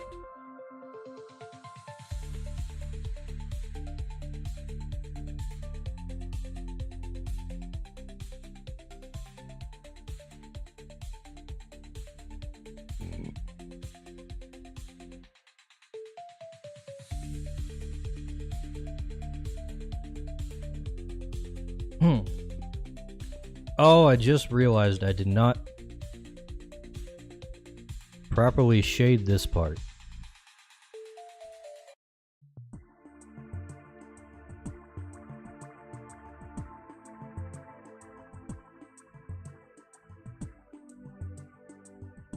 There we go.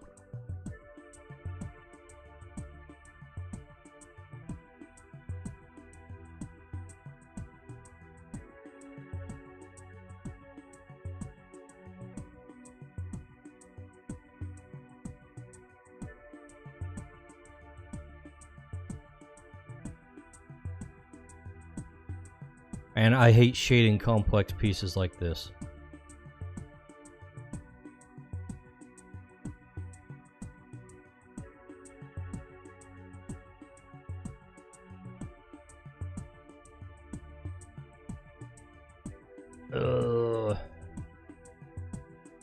Gotta keep changing my brush sizes up here.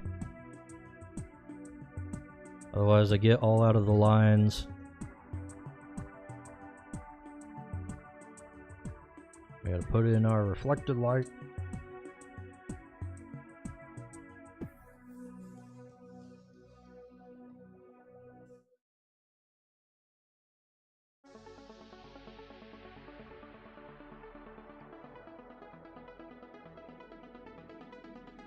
Reflected light always kind of screws with me. It always feels like it's not quite in the right place whenever I do it. I guess I'll have to do a study on that sometime. Ugh.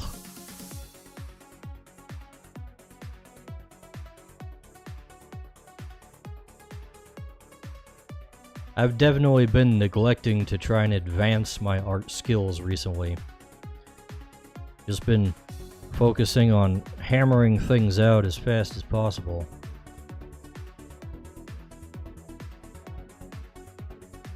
I'm getting at that point where it's like I can see that it can be better, but I'm not entirely sure how I can fix it because I haven't actually done the practice.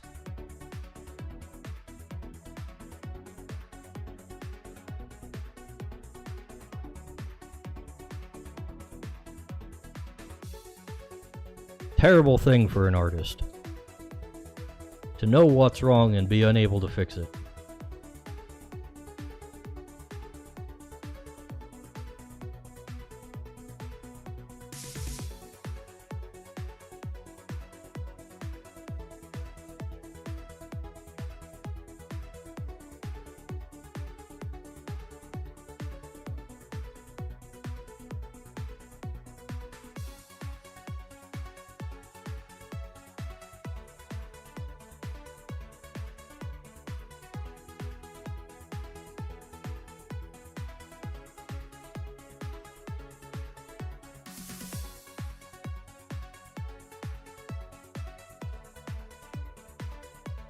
Feel like there should be some over here. Yeah. Now let's get back to actually putting highlights on. Actual highlights, not whatever I was doing.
Hmm.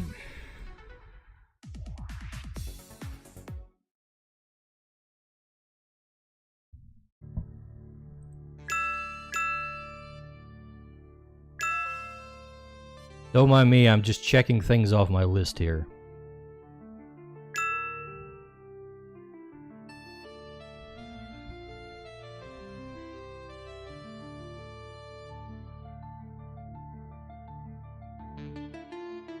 Oh yeah, this week Pokemon went and released a freaking new Mega Evolution for their next game.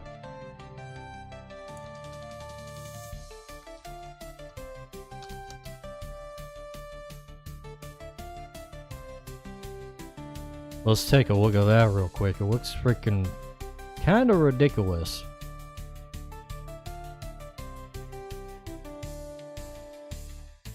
Cat with a mouse says. Saw it. Bibaliach. Yeah! Yeah. In more ways than one. Wait a second. Not that.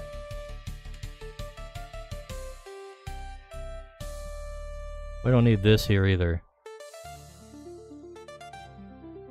Okay, it doesn't want to copy and paste. Okay, that's because that's a video link, apparently.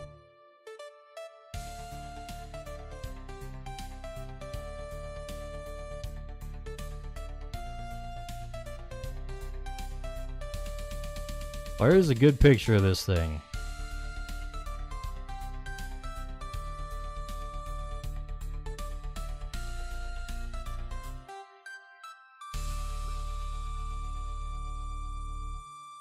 Yeah.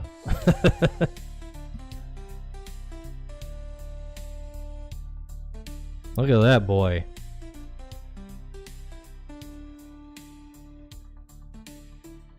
This is that meme, the writer's barely disguised fetish. That's definitely gonna fuel some fan art. And not the good kind.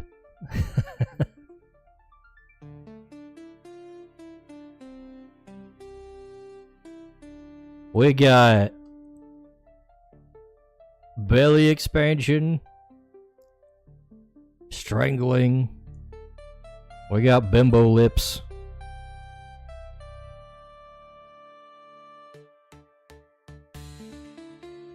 I don't know who thought this was just a great idea.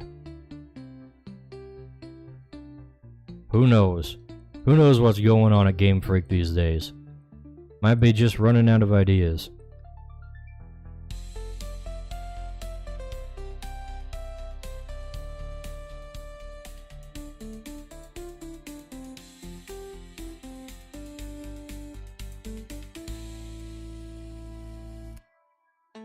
Not that it's gonna matter to me. I've sworn off Pokemon for a while because of the freaking Pow World lawsuits they're doing. Trying to claim they have a patent on putting game objects inside of other game objects that you can summon the game objects from. Yeah, that's definitely the thing you should be able to patent. Makes a whole lot of sense.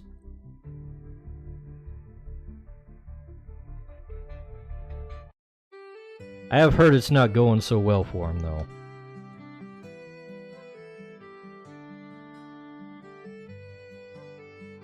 Although Pow World has made some changes, so something must have happened.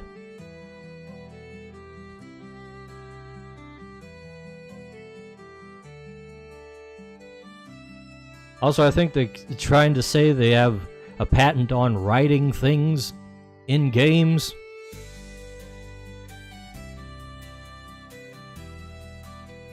And if that's upheld, then it's just like, okay, what's even the point of making games anymore?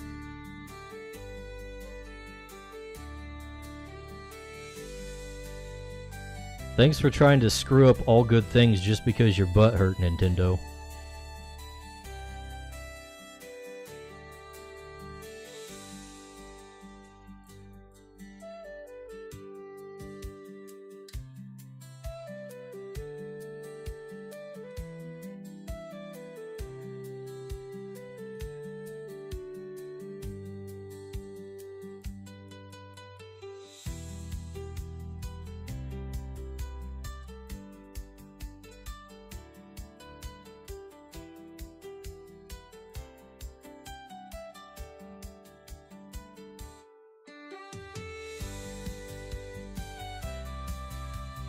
Wouldn't be so mad if they can make a decent Pokemon game these days.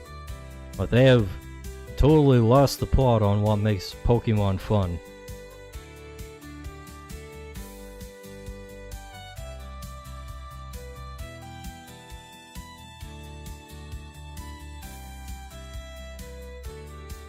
You don't even get to ride your own Pokemon anymore. You gotta have like some kind of specially Nintendo sanctioned rideable Pokemon that they give you.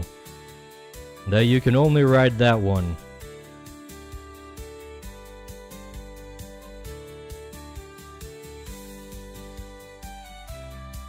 And that's basically how it's been since like Gen 6.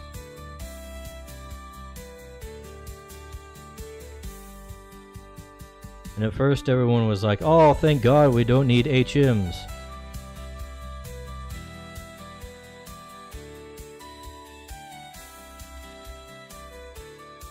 I'm just thinking like, what do your Pokemon even do now? They don't help you like navigate the world or anything. They're literally just relegated to battle pets now. Which, by the way, is something that Crytures tries to rectify. Just throwing that out there.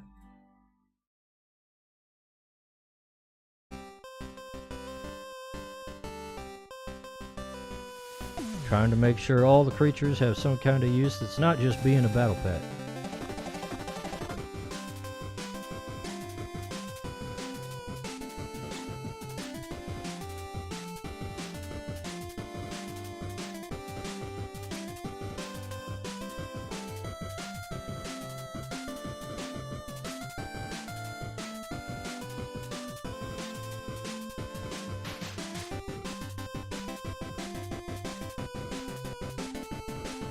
Okay, that's definitely not how that shadow would go.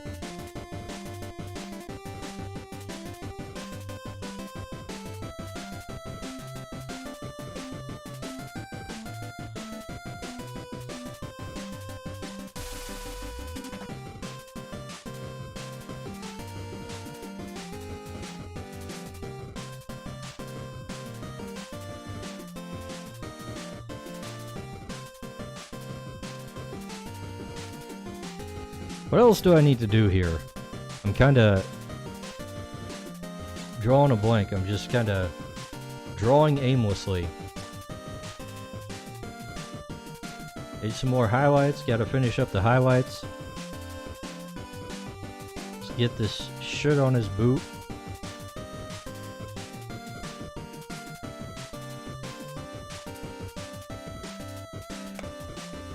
I might take the whole stream just to do this piece.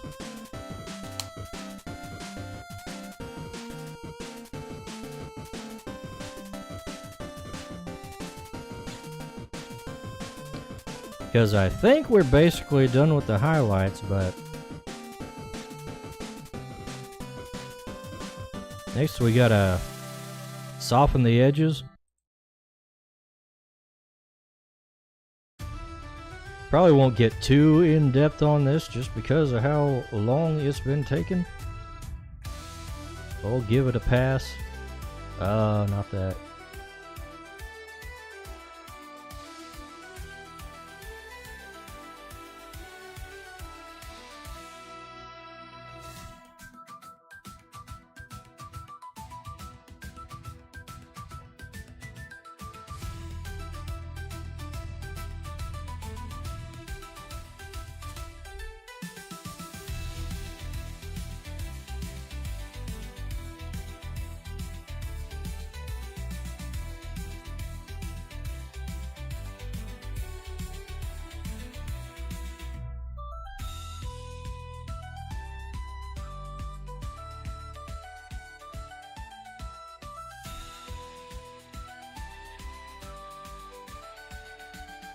Yeah, I really need to remember next time we have a session to change up the music more. I got a whole bunch of different background music to use in the sessions, but I keep forgetting to change it when appropriate.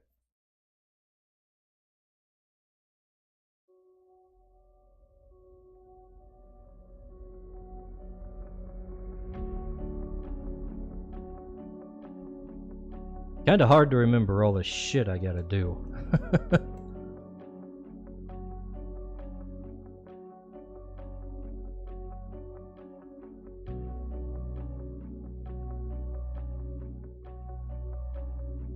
Running the game and everything.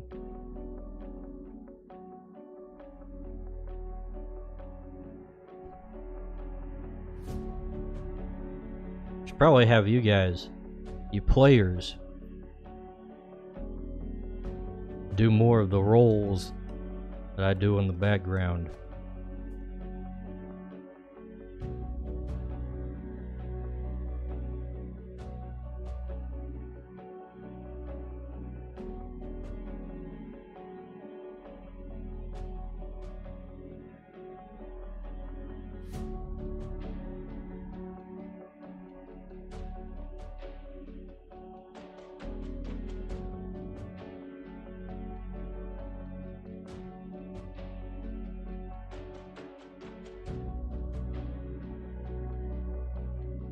Probably be good for cluing you all in on how the game actually runs from a DM side of things.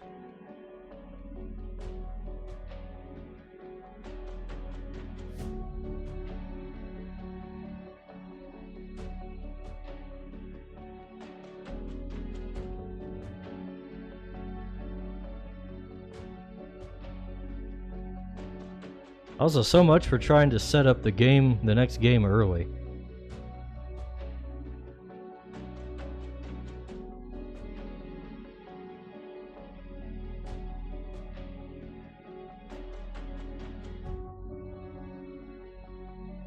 Hardly anybody replied. Except for Cat, of course. Cat always replies. No, Patty said he probably couldn't make it the next time.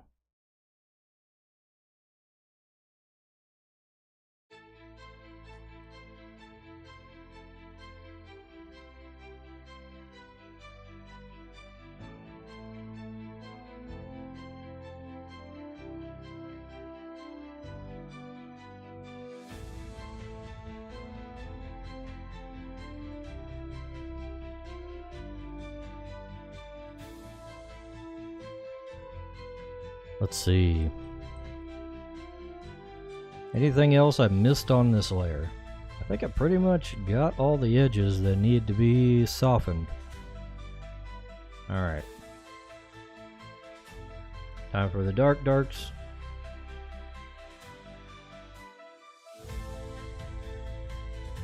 Then we'll go and get the highlights in the distant future.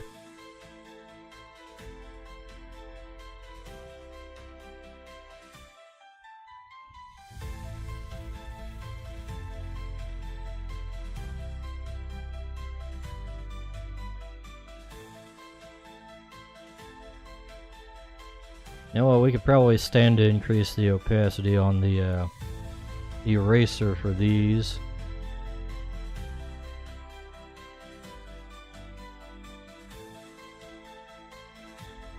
Since it's so dark to begin with.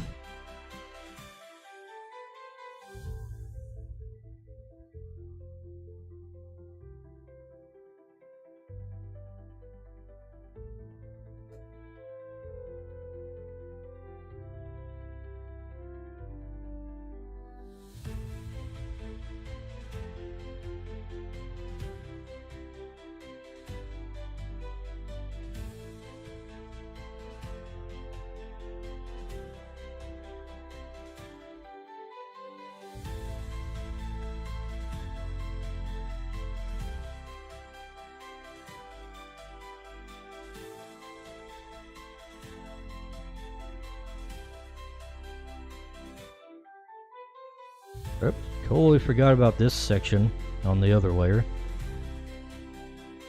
Bad dice bag.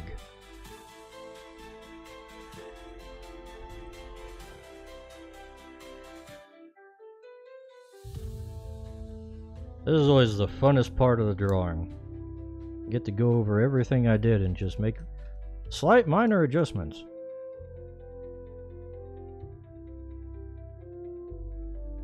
And then when I go back and make a time-lapse video out of it, I'm like, what am I doing here? I can't tell. Oh yeah! Oh yeah, I'm softening the edges and nobody could see it. Unless I zoom way in.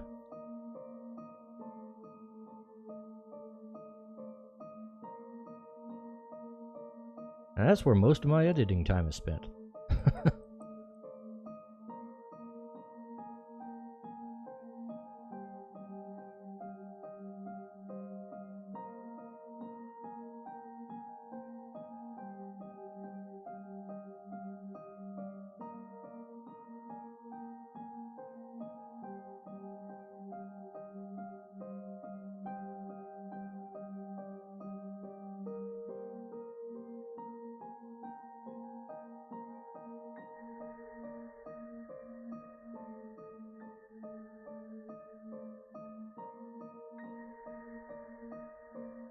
Now, I believe once I actually get this piece done, I'll have enough artwork to work with to make the Creature Codex video for this family of creatures. Is the entire reason I'm doing this piece.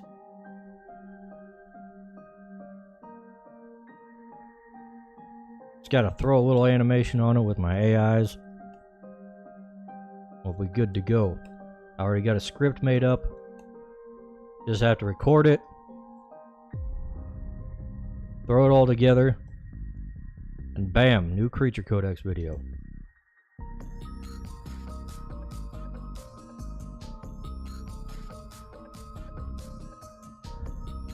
And then it'll probably be time to do the Creebean family, which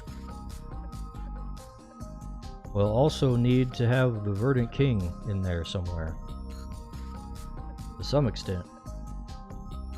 That might be more of an undertaking, but I think I have enough art for those guys already.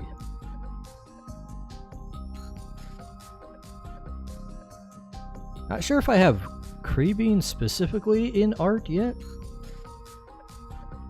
I might have to do a Creebean piece. But we've got one for, what's his name? For Soulstalk. We got at least one for Roostalk, the biggest one.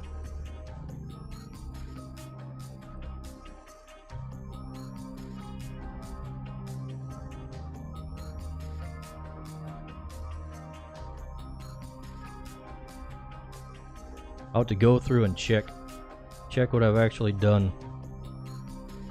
Keeping track of everything is so... it takes so much time. Trying to remember what I've done and what I need to do. Probably the biggest challenge of this whole project here.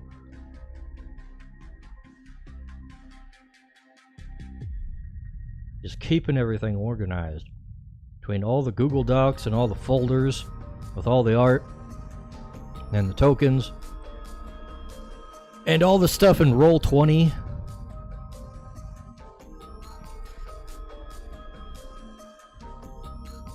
Which I have had to update many times because I'm always working off the same thing because I don't want to re-upload every single piece of game information every time I do it, but a lot of times I have to go back and change a whole bunch of shit whenever I mess with some of the game mechanics. That's a pain in the ass.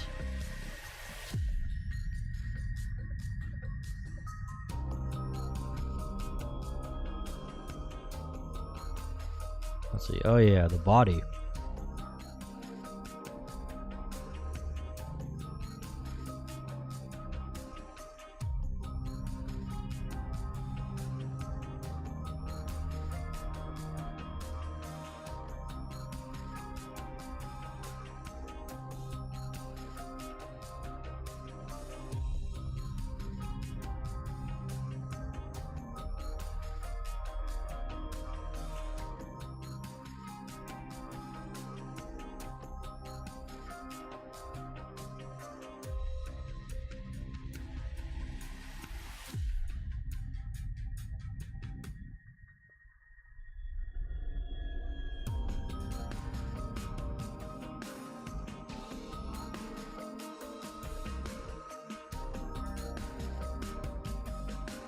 I think I might have everything, boys.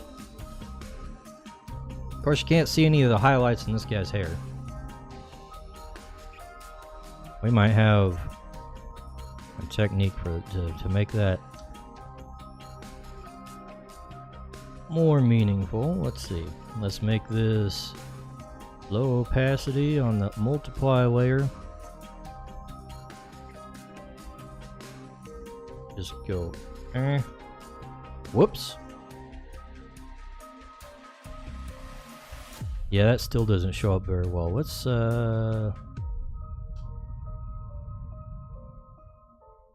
Cat with a mouse says. Looks like he'd be your ancestor.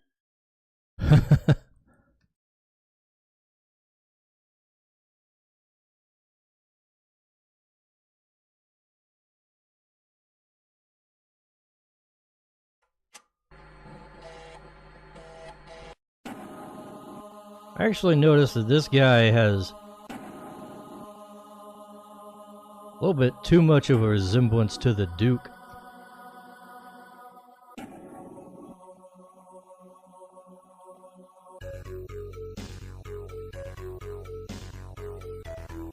Okay, CSP, respond to my things. He's got like the same hair and skin color as Arthur. That was not really intentional.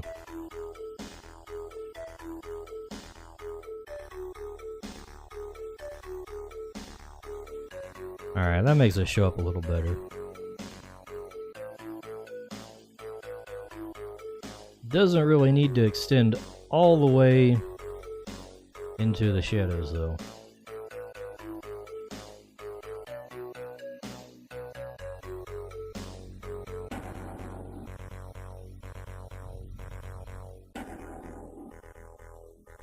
And we are going to have to do some details on his face. Actually, I might not need to do that much to his face. It's kind of small.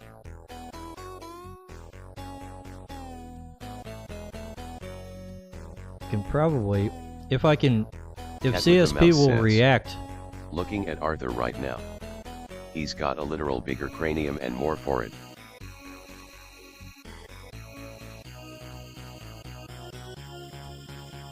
My proportions aren't always consistent with characters, unfortunately. That's something I need to work on. Probably need to take a pass on most of my characters and kind of reproportion them slightly so they all fit.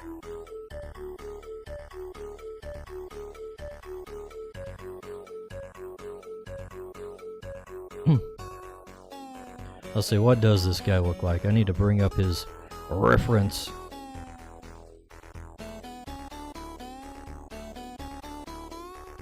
This is an old design.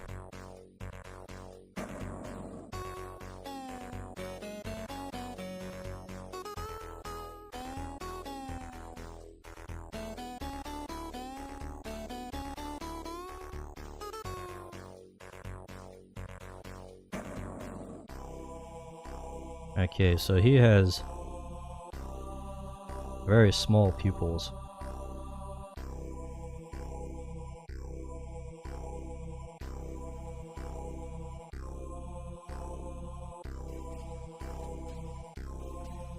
Actually, I just thought of something.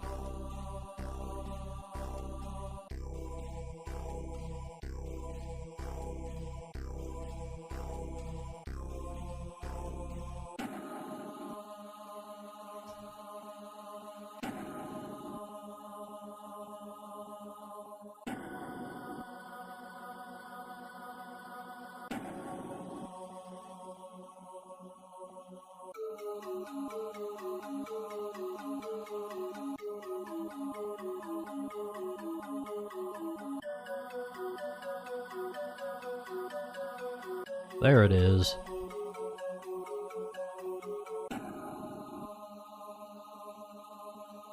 He kind of reminds me of the dude from Pirates of Dark Water.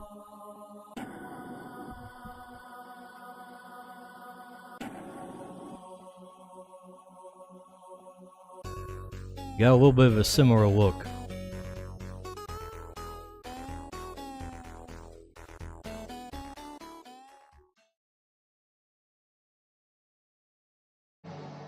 Which, by the way, is a freaking thing that got canceled prematurely. Would have been nice if they could do something with that besides, or after canceling it way back. I guess that and SWAT cats. SWAT cats. SWAT cats. SWAT Cat with cats. the mouse says. Damn, we're old. Yeah, right? I guess that and SWAT cats got canceled to make room for freaking Captain Planet. Curse you, Gaia.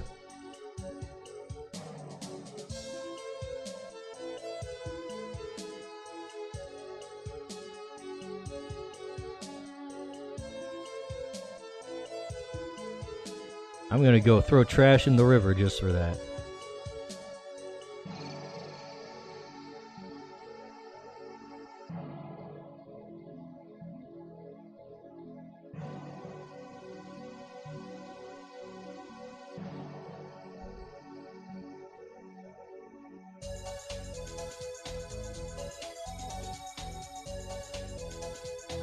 I actually downloaded like the whole thing of Pirates of Darkwater a while back and watched it just to refresh my memory because I remembered it being cool, but I didn't remember why. And it was pretty good for its time period.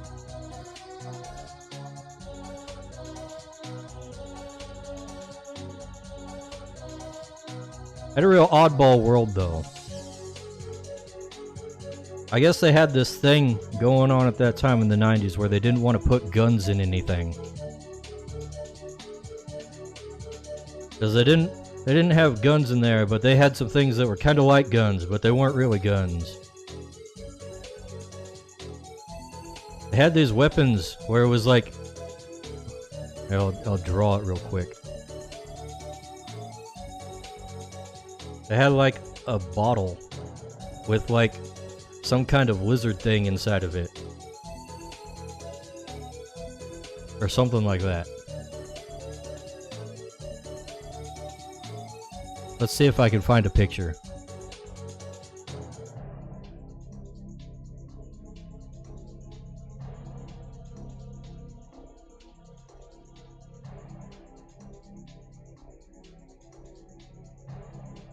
Oh yeah, there. Cat with the mouse says. Biotech weaponry.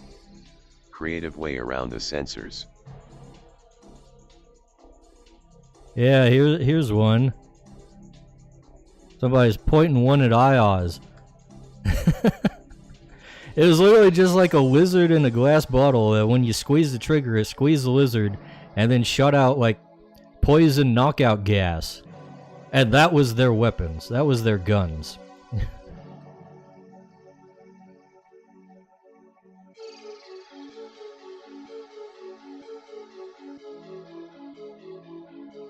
Crazy times. It was creative, however. A little bit nonsensical.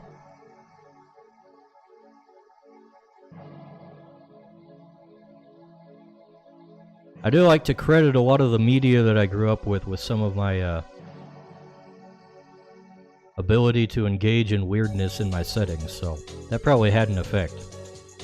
Even if I didn't directly remember it.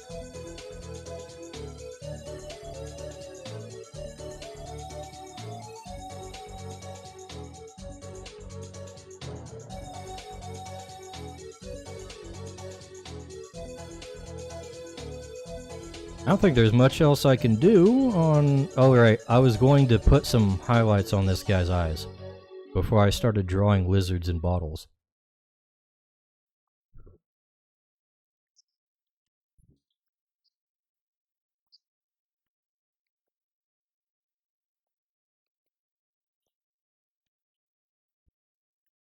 We'll just leave it like that. And that'll be our little secret.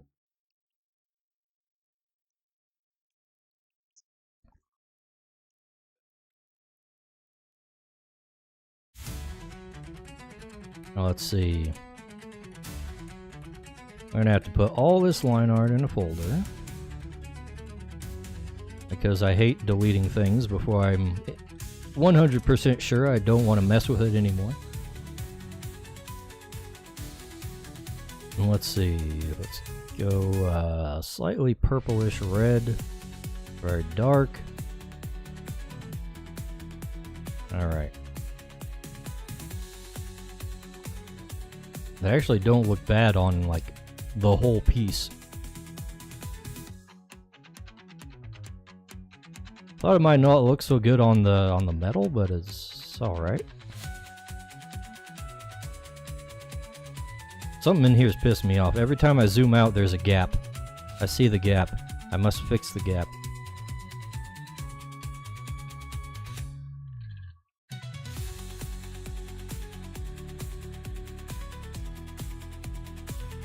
He hates it. Alright, close enough. Scenery time!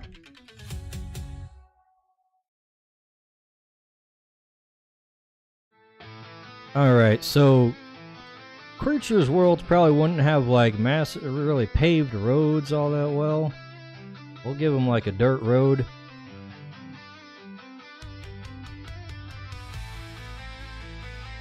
Nice dirt path here.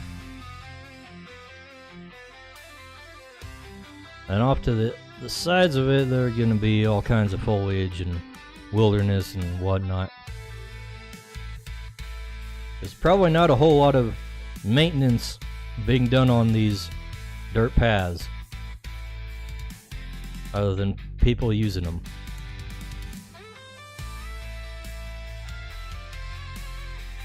Let's see, should we just... You know what, let's change the paper.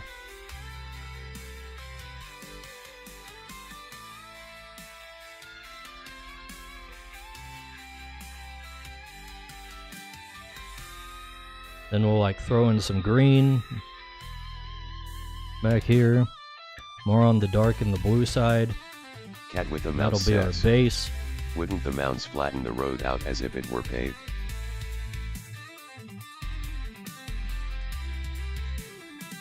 Maybe. They'd probably help a little bit, yeah.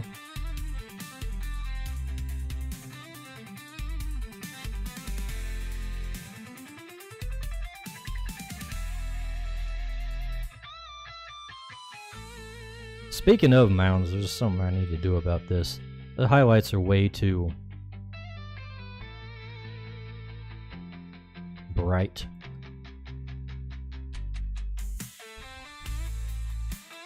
We're just gonna take a big old eraser and lighten those up a little bit.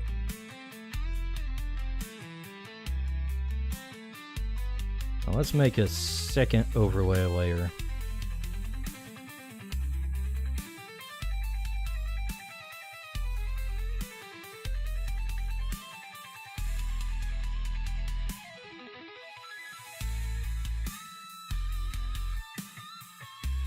You know what, we should probably just use straight up... Actually, I was using the wrong color anyways. There we go.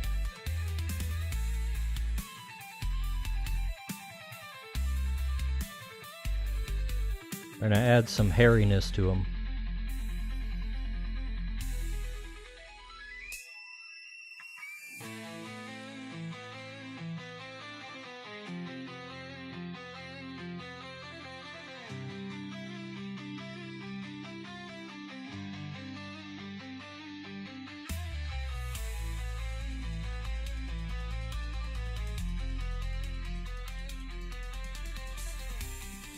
And then we'll soften those up.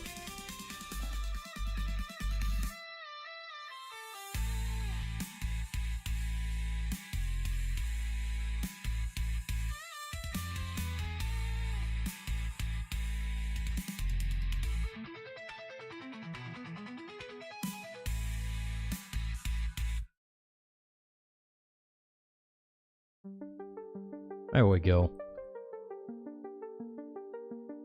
That looks a little better.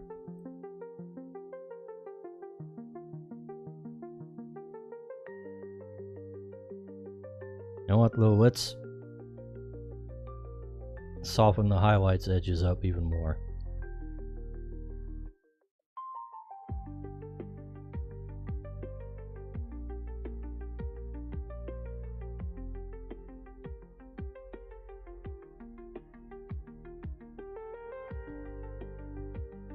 Alright, next order of business, we're going to throw in some trees.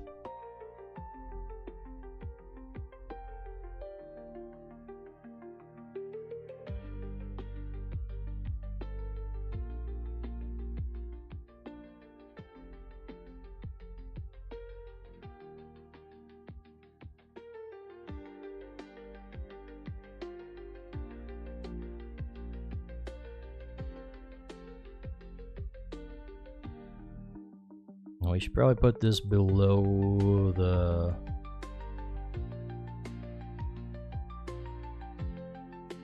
What do you call that? The wood, the road.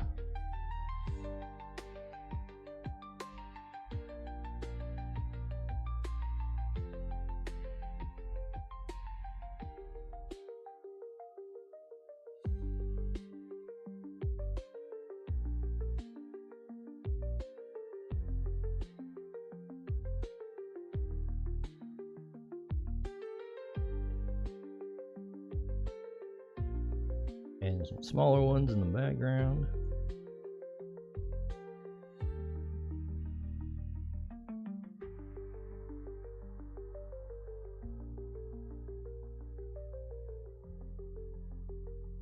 Don't need to be too picky about the shape here.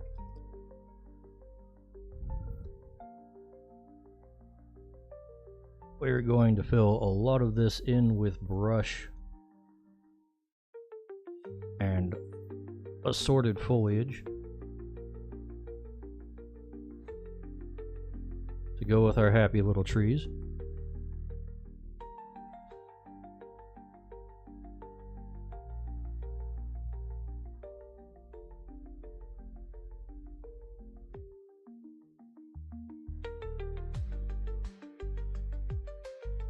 And that's probably too light. Actually, let's just get this like a softer kind of brush here. Also, it should be being lit from the opposite side.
Alright, that's probably a good place to start out with. Now we can break out the funny brushes.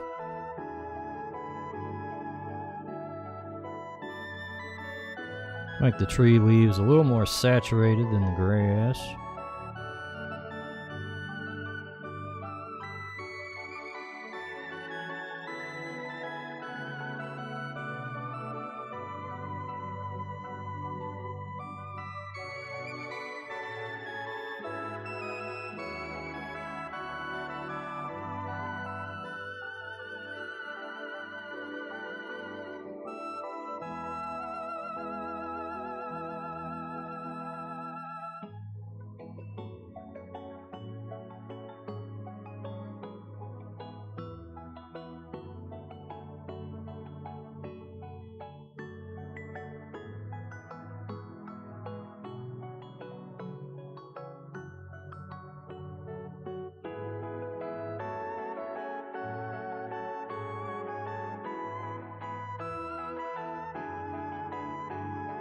Okay, I've got my settings all mixed up.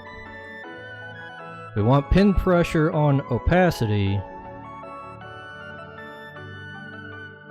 but not on size.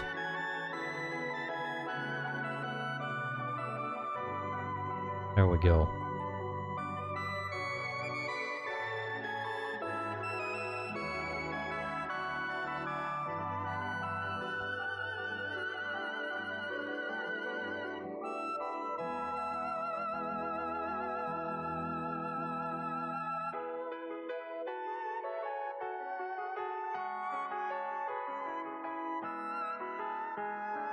And we'll throw in some bushes over here.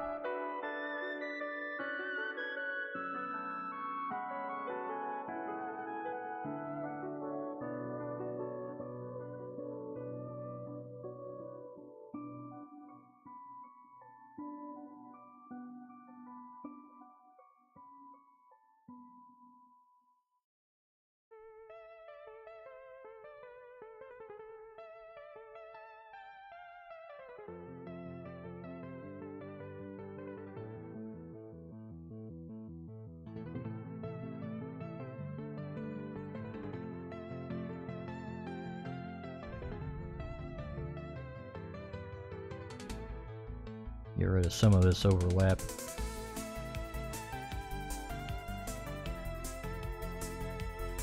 Invert that selection, and let's fill in this little bit more. Alright.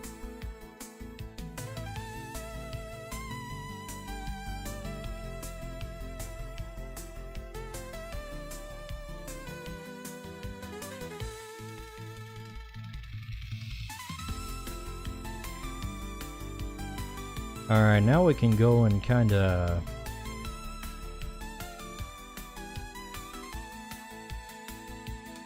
around the edges and kinda give the background a little more of an impression that there's stuff back there.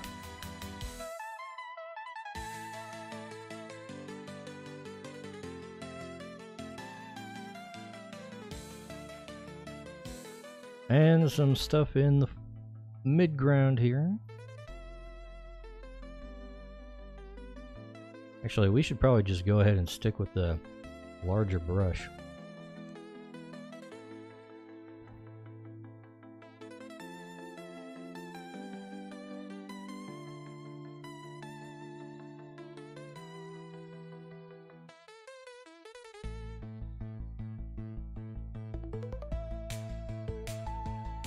Alright, let's add in some like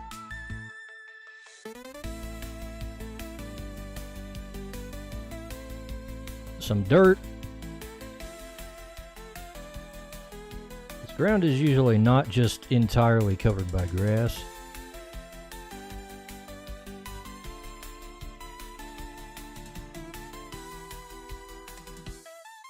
We should probably add some rocks in there too. Let's see. We're gonna have to go back to the round brush.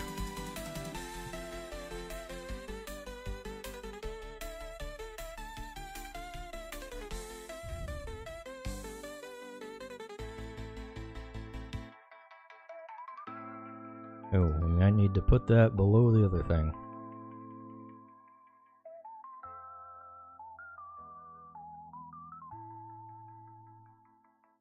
Cat with a mouse says, would moss grow on our stick boy if he was old enough? Probably.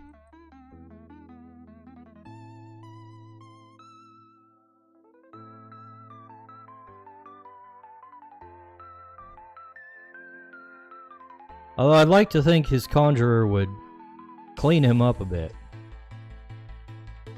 Actually, Stick Boy is probably going to be spending most of his time in his astral pocket, so maybe not.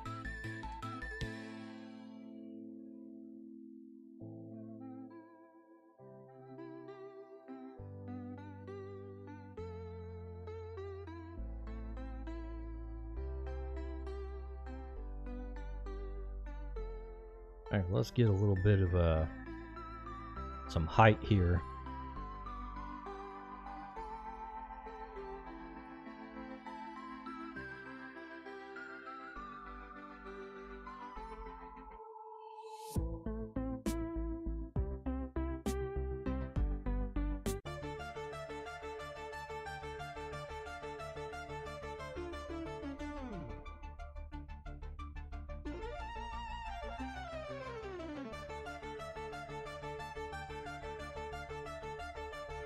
Have a little bit of a ledge in the background.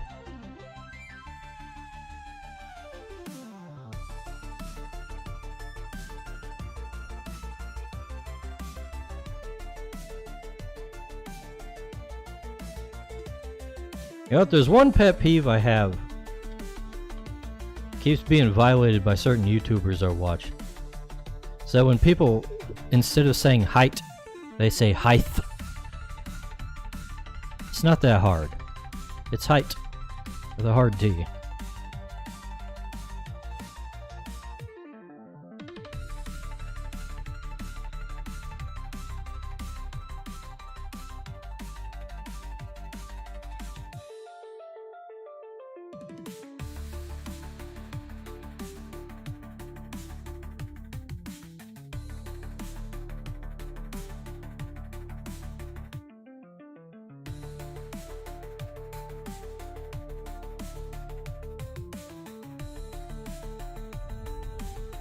And you know what else we could use? We could use something that's not a plant.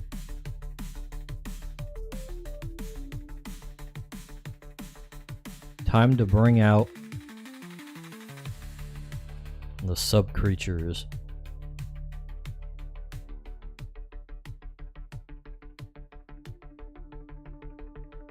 Let's see, here we go.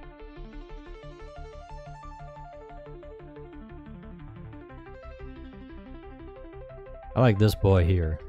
The spire. Cat with a mouse says. Squirrel slug time.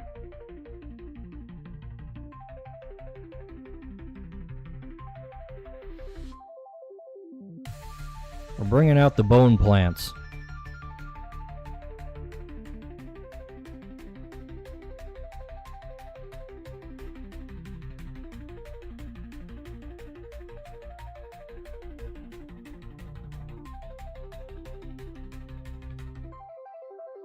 Let's see, where can we put them that they won't interfere? First off, we gotta... You know what, I'm just gonna merge all this. Whoops, not the entire drawing, just the folder. Alright, we're gonna remove the roots here.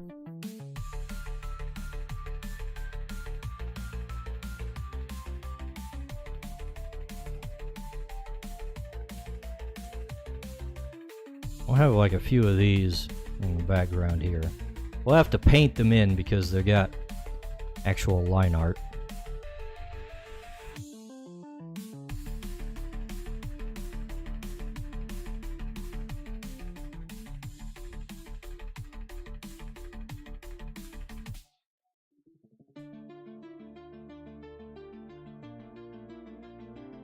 It should be easier than just drawing them all wholesale.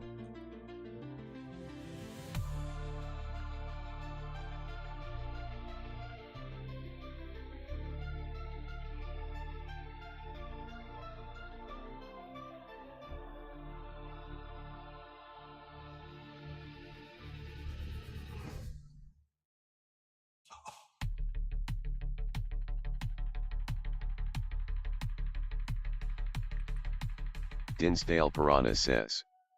Should be, he says. Hey there, Dinsdale, how's it going?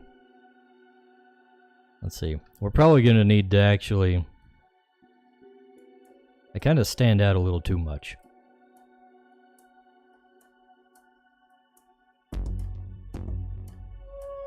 Part of that could be fixed by actually applying a little bit of line art to the trees themselves. Let's do that. That's something I usually try to do on the close ones. Not going too bad. How about you, Dice Bag? Oh, it's going somewhere. I don't know where, but we're going. Little by little, we're getting some things done.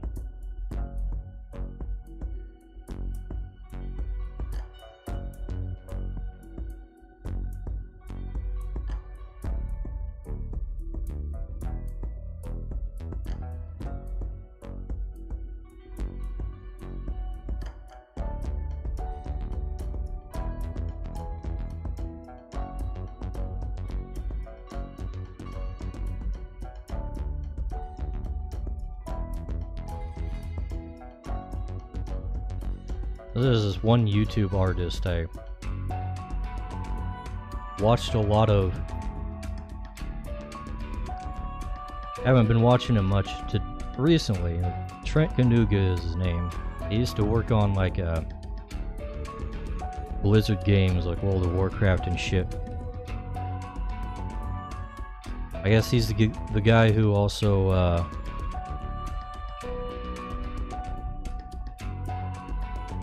was the lead artist for League of Legends when it was new. He's kind of retired now. One of the things he freaking does is like he paints all of his art, but he still has line art. So instead of like drawing, like actually doing a drawing and then painting it, he'll just paint the line art over the drawing after like it's already painted. Kinda weird.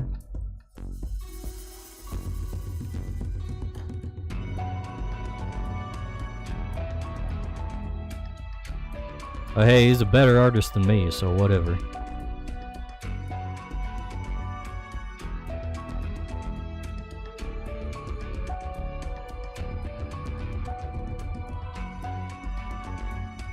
I think that actually helps. Let's see. I do need to give the trees a little more depth on their edges. Looking a little flat.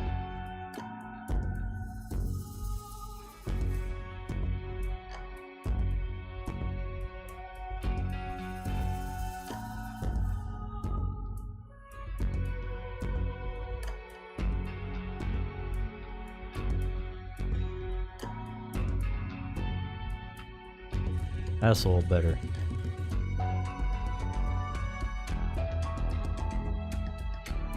Then we're gonna have to actually take a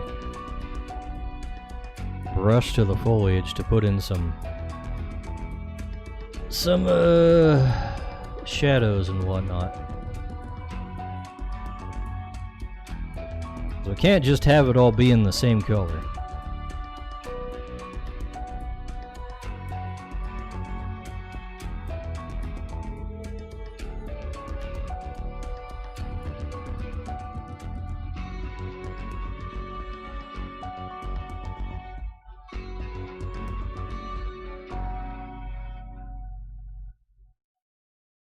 I mean, we could, but it probably wouldn't look right.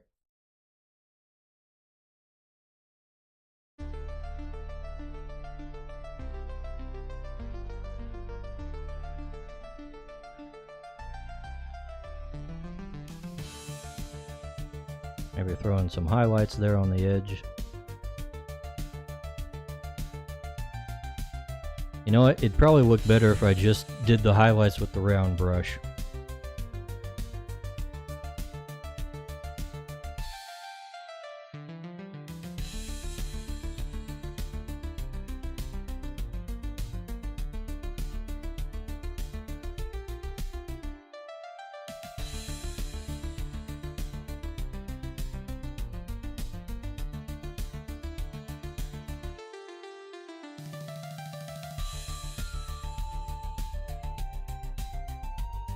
Yeah.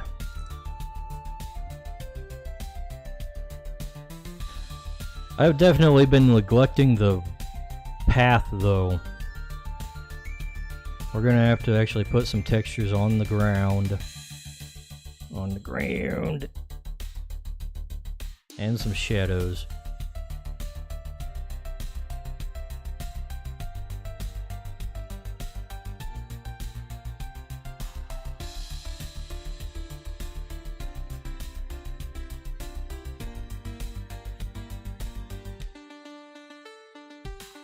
Whoops. I should have done that on a different layer.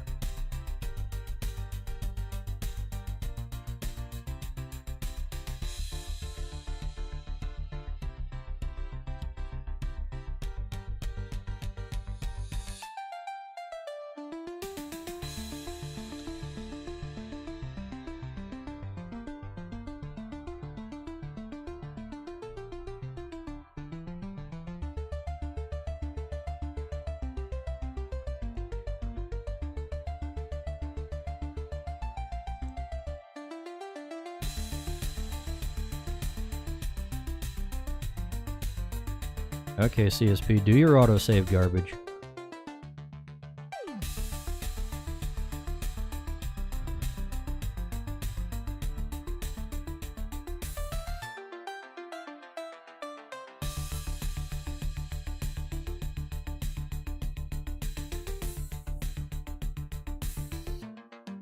Let's go and throw in like little pebbles.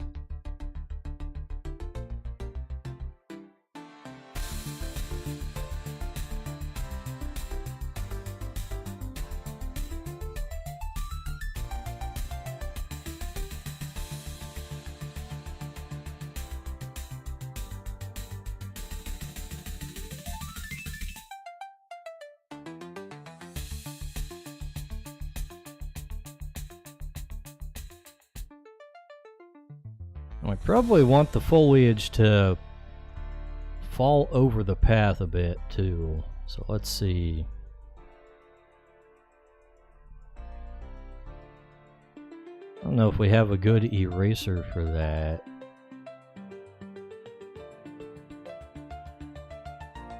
Oh, that don't look so bad. Just give it a little one of these.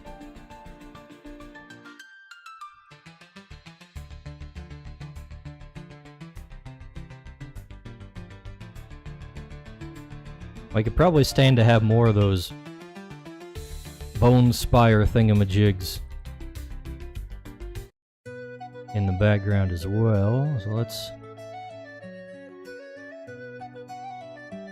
throw one over here or over here. Through the forest dark and grim they tread, conjurers bold with their robes of red, to track the spiders swift and sly, yet danger watched with a hidden eye. Yeah, I like that. The hunted prey, when shadows meet where the wild beasts play, the conjurers weave their magic fair, but peril lies in the forest snare.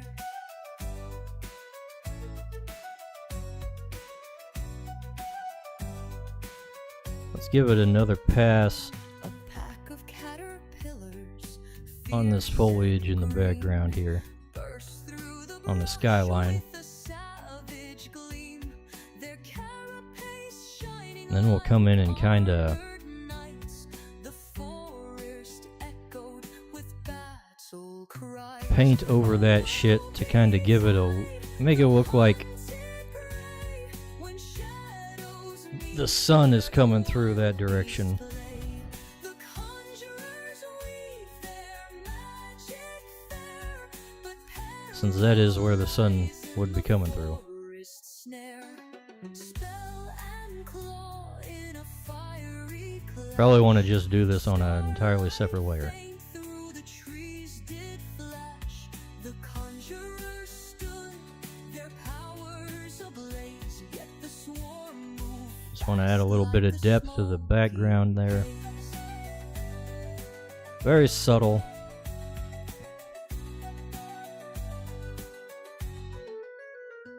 And I'm thinking we could even go darker on the bushes here.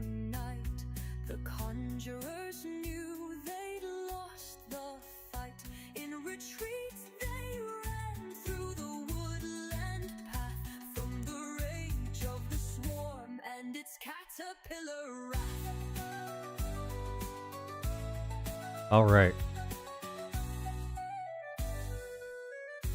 Oh, I forgot about the actual trees though. Let's see.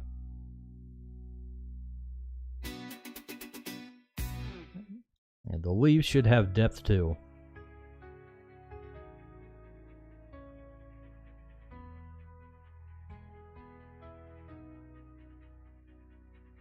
Through the mists, the path is set. A conjurer's oath, no chance to regret. Vivid veil where the shadows gleam, under the rule of a fair. king's dream. Verdant king, your gaze I feel, a throne of leaves, a realm unreal, bound by thorns, the forest stirs, green flames burn, your magic burns. This is looking a little awkward though.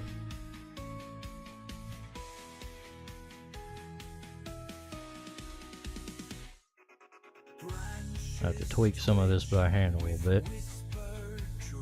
Whoop. Make more sense to use the brown brush here. And the round eraser.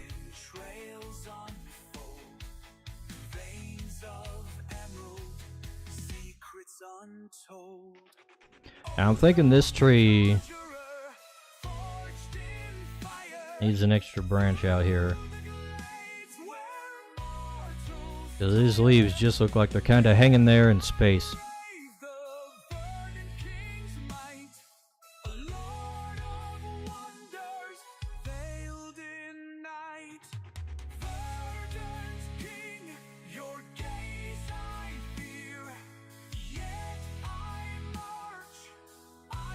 All right.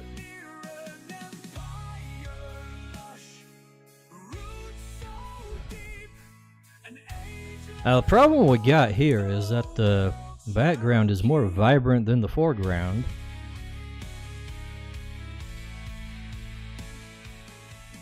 So we're gonna try a little bit of color correction with some layers. Winding streams with laughter laced, the valley braced with ancient grace, yet cunning eyes behind the throng. A fairy king's call, the rhythm, a song. And I'm gonna have to actually like take a look at some of the color choices I have for the shadows here. This might take a little bit of research.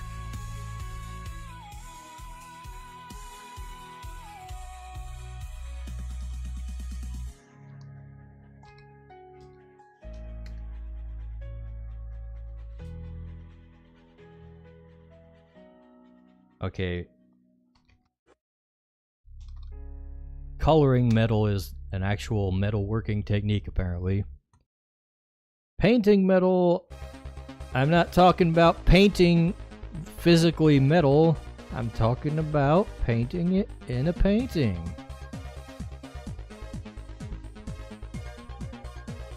How do we get that across for about rendering metal? That'll probably come up with 3D stuff. Yep, that's what that is.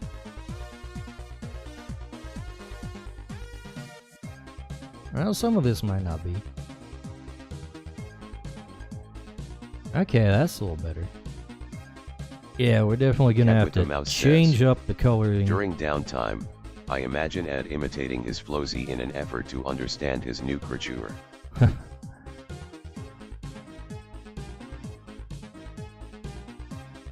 Surely Ed understands him intuitively. Let's see. Let's get this and this and this and this and all this.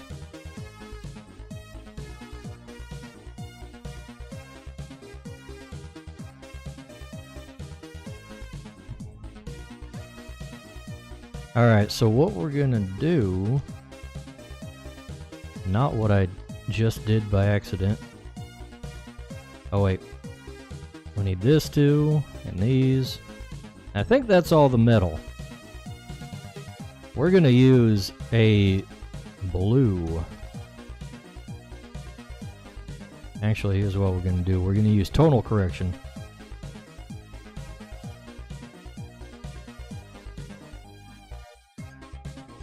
And it shifted more towards blue and probably desaturated it a good amount.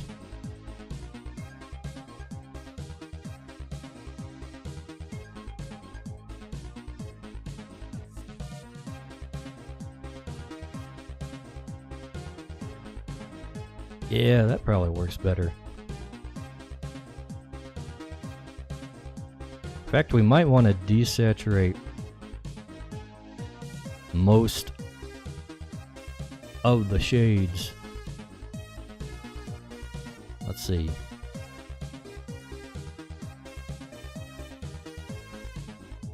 Cat with a mouse says, cashing out for the night. See you at the next stream. Alright, we'll see you around, cat. We're just gonna play around with the shadows a little bit.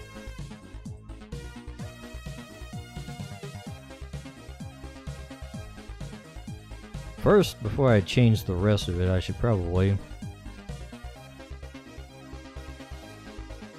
get the darker darks colored correctly here.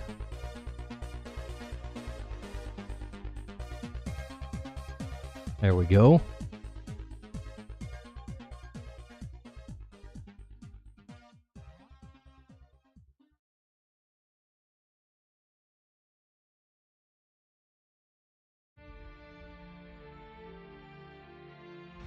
It might help if I actually had like a more solid light source. But before that, let's give this in the background a little more of a bluish hue on the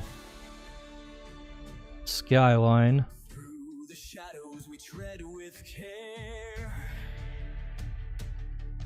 Conjurers unite, we're well aware. Then we'll take In yellow. the heart of them all lies grim despair. Let's make this a glow layer. Mystic runes glow in the midnight air. We chant our spells with fiery flare. Like so. Echoes of darkness all Then we can go around and put some highlights on the line art here. in the abyss. Get us some rim lights. Is found. Light the torches, we'll find our way. No evil force will make us sway. Together we rise against the fray. In deep mouse belly, we hold our ray. Oh wait, it drives home that the light source is fairly bright, which justifies the darker shadows. Silent whispers from the ancient past. Haunted souls in the shadows cast.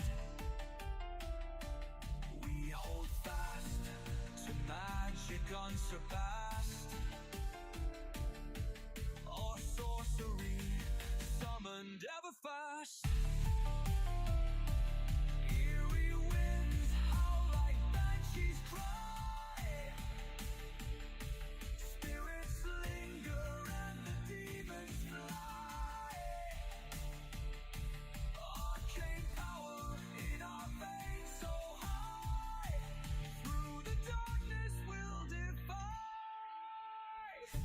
Chalice raised with sacred light, banish all beyond our sight. In unity we fight the blight, guardians of the endless night.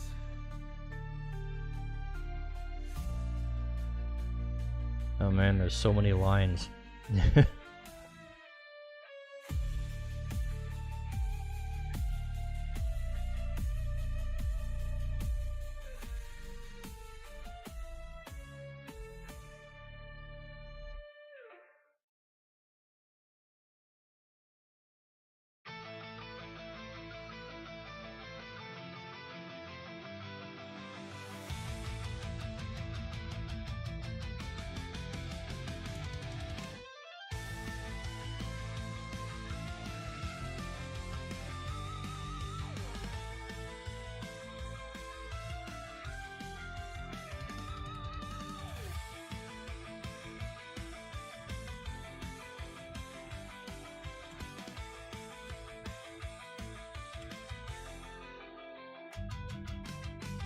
Ugh. stone, the tomb unfurls, whispers deep from forgotten worlds. Hands of power, old and grim. We're getting there. In the shadows him. Scrolls unravel, time does scream. Empires crumble, truth supreme. Man's ambition, a flame untamed. In the dark, their sins are claimed. The work of man, their pride, their bane. Crafting gods through skill and pain. Machines awaken, their hearts beat black. From dust they rise, they must attack. Come on, CSP. Don't crash on me now. That would be bad. Gods through skill and pain. Machines awaken, their hearts beat black. From dust they rise, they must attack.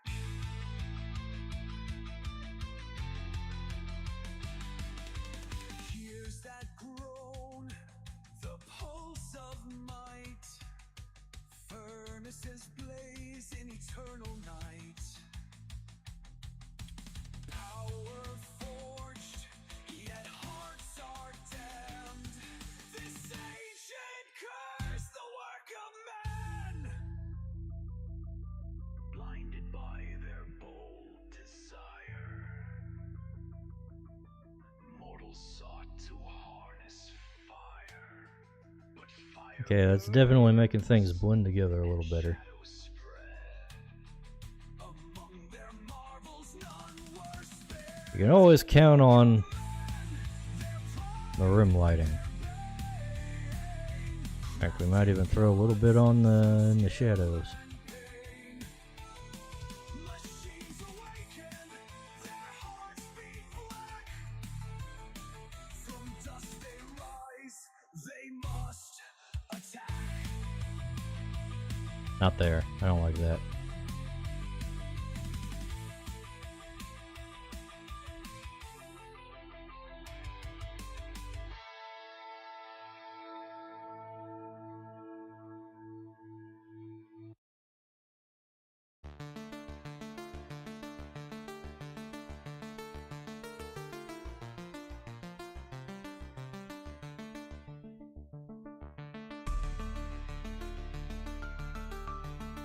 Oh. Almost forgot about this.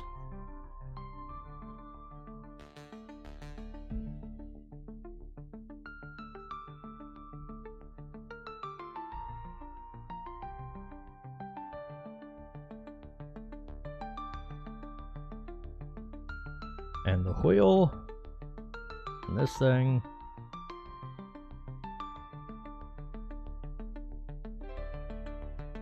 We should probably take another pass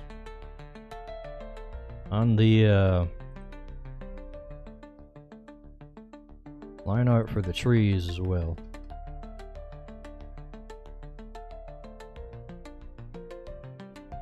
The ones on this side be light. The ones on the other side will stay dark.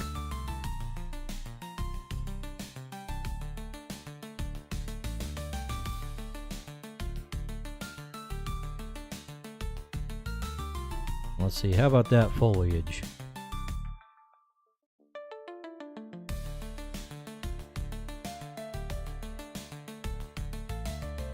Let's... No, not that.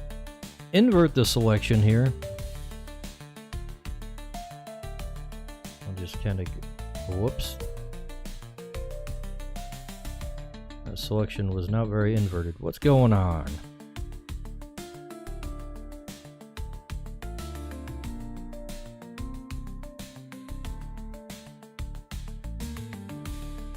Oh, it's because I'm drawing it on there. Okay, okay. I know what's going on.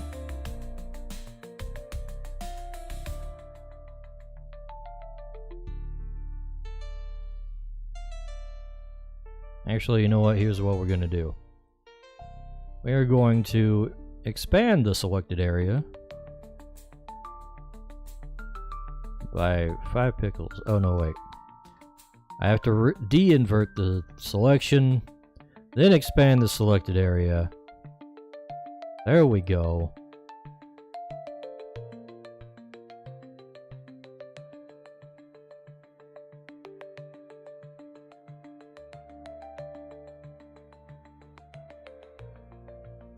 Roll that on. Then we select the area again. Delete that shit.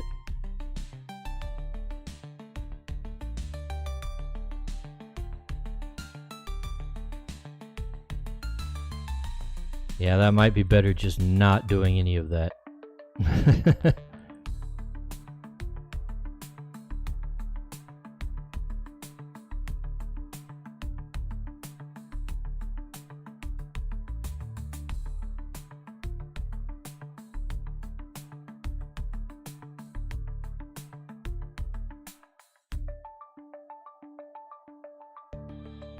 Let's give it a little try by hand.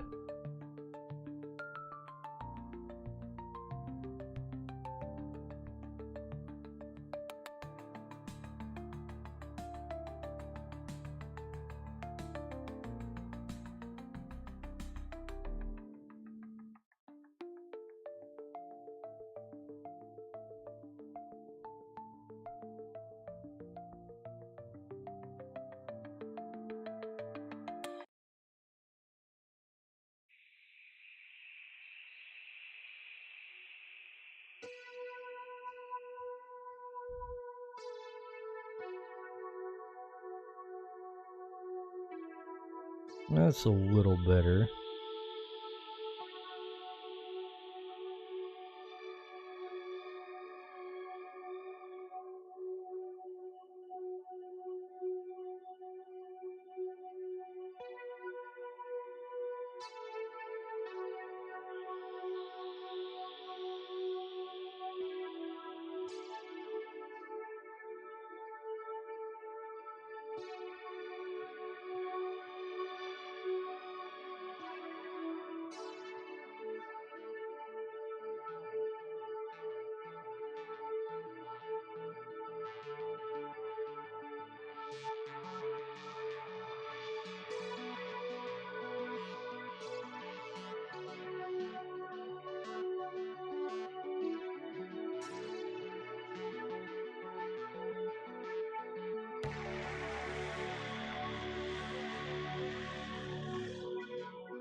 Alright. Zoomed out, it looks alright, I think. Well, I should probably get this part too. It kind of looks a little trashy.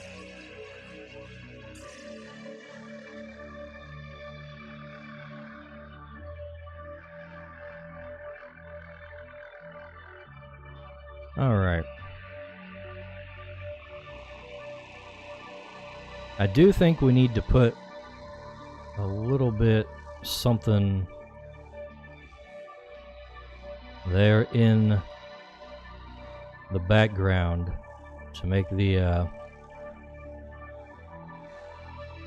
that whole thing kind of,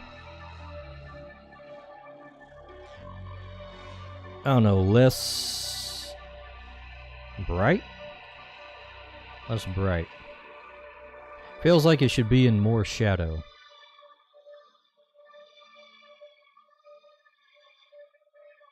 Let's see, let's take a multiply.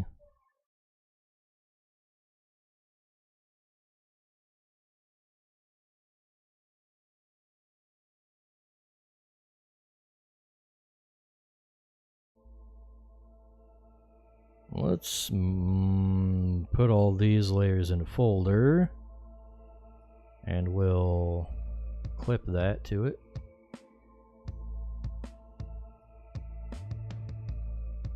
Multiply might not be the best type of layer I could be using here.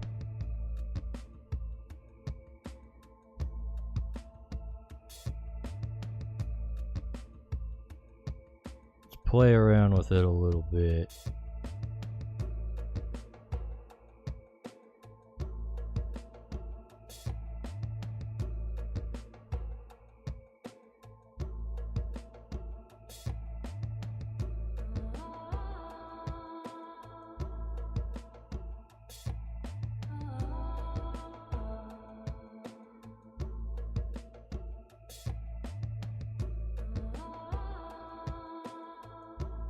Hard mix might work out. Though I'm not too sure if it's...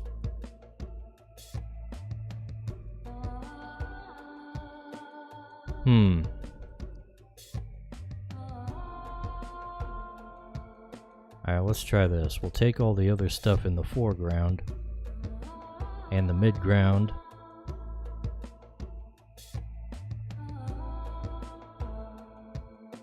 Okay, what happened there?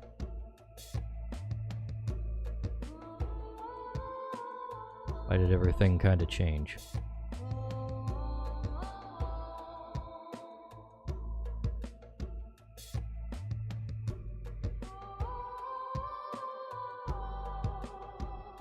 Oh, that's right.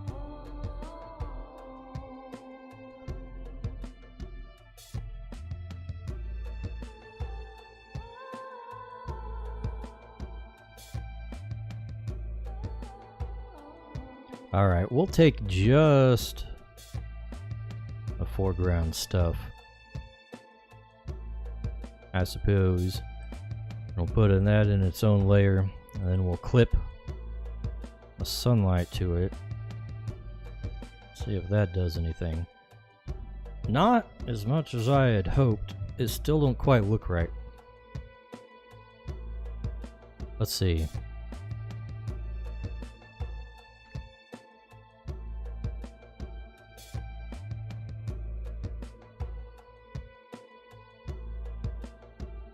Let's move all this in here.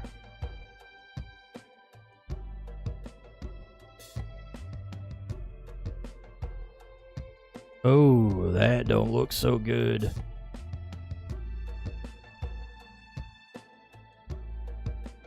Alright, let's undo most of that.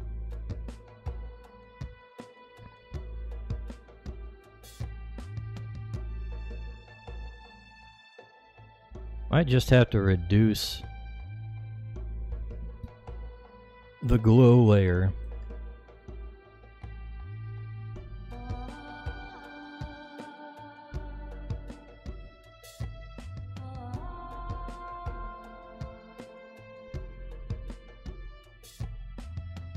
Or we can kind of feather it out.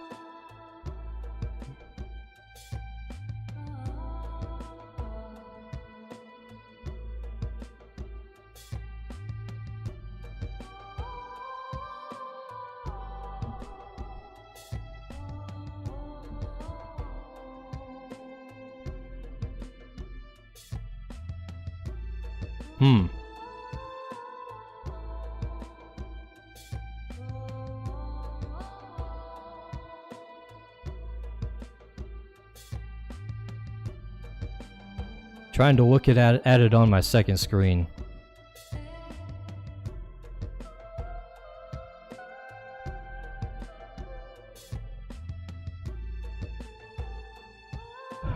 Still feel like the background just stands out too much.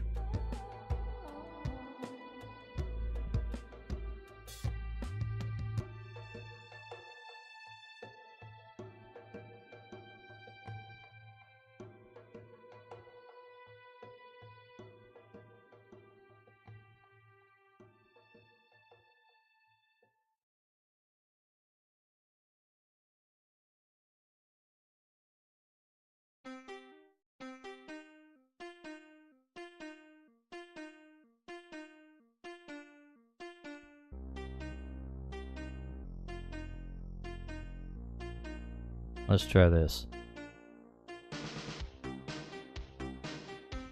That didn't do a whole lot, but I think it's an improvement.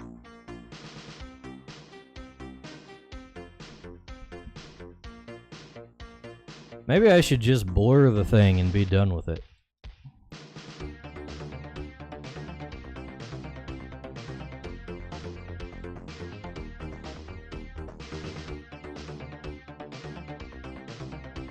Let's try that. We're gonna duplicate all of this in the background.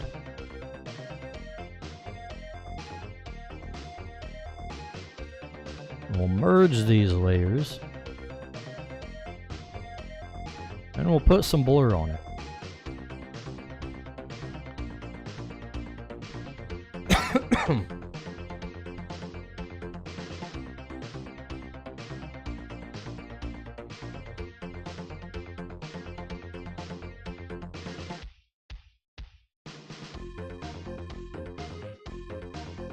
You know, I think that might be the move.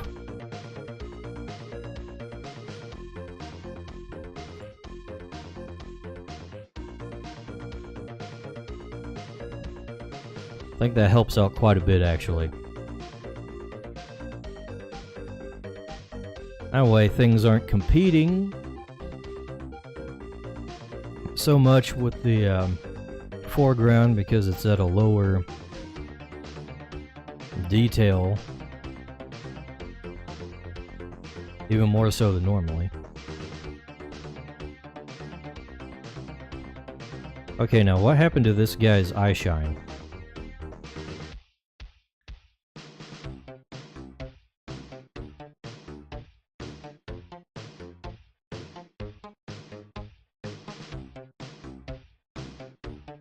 We have to fix that.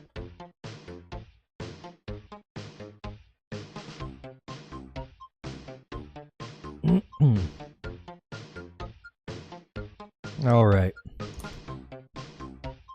I think I might finally be satisfied with it.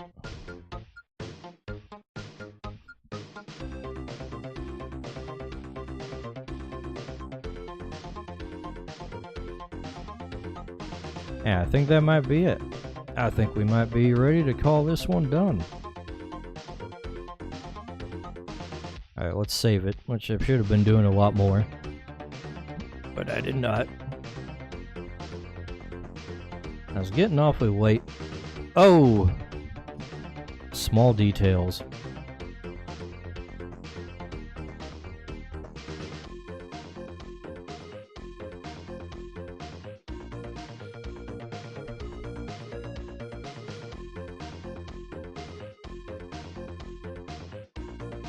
I'm gonna soften these up real quick, then we'll call it done. Until I take another look at it off stream and I'm like, I need to fix that. Then I'll fix that and then it'll be done. Probably. Probably.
Alright.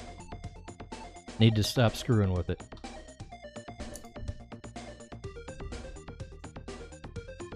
And immediately I see something else I want to screw with.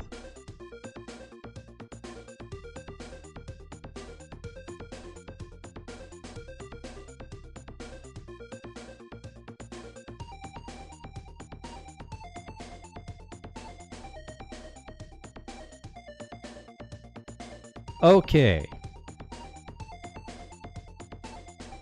Last save. I'm calling it quits. We're calling it done. I'm saving it as a PNG right meow. Bada bing, bada boom. Finished piece. I'll just take a second to admire it. And I will look around at what's going on.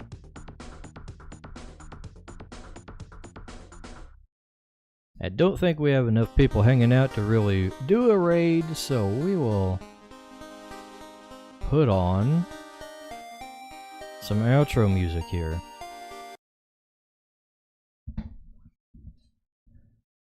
And I will say thanks for hanging out, everybody who's still around and those who already left.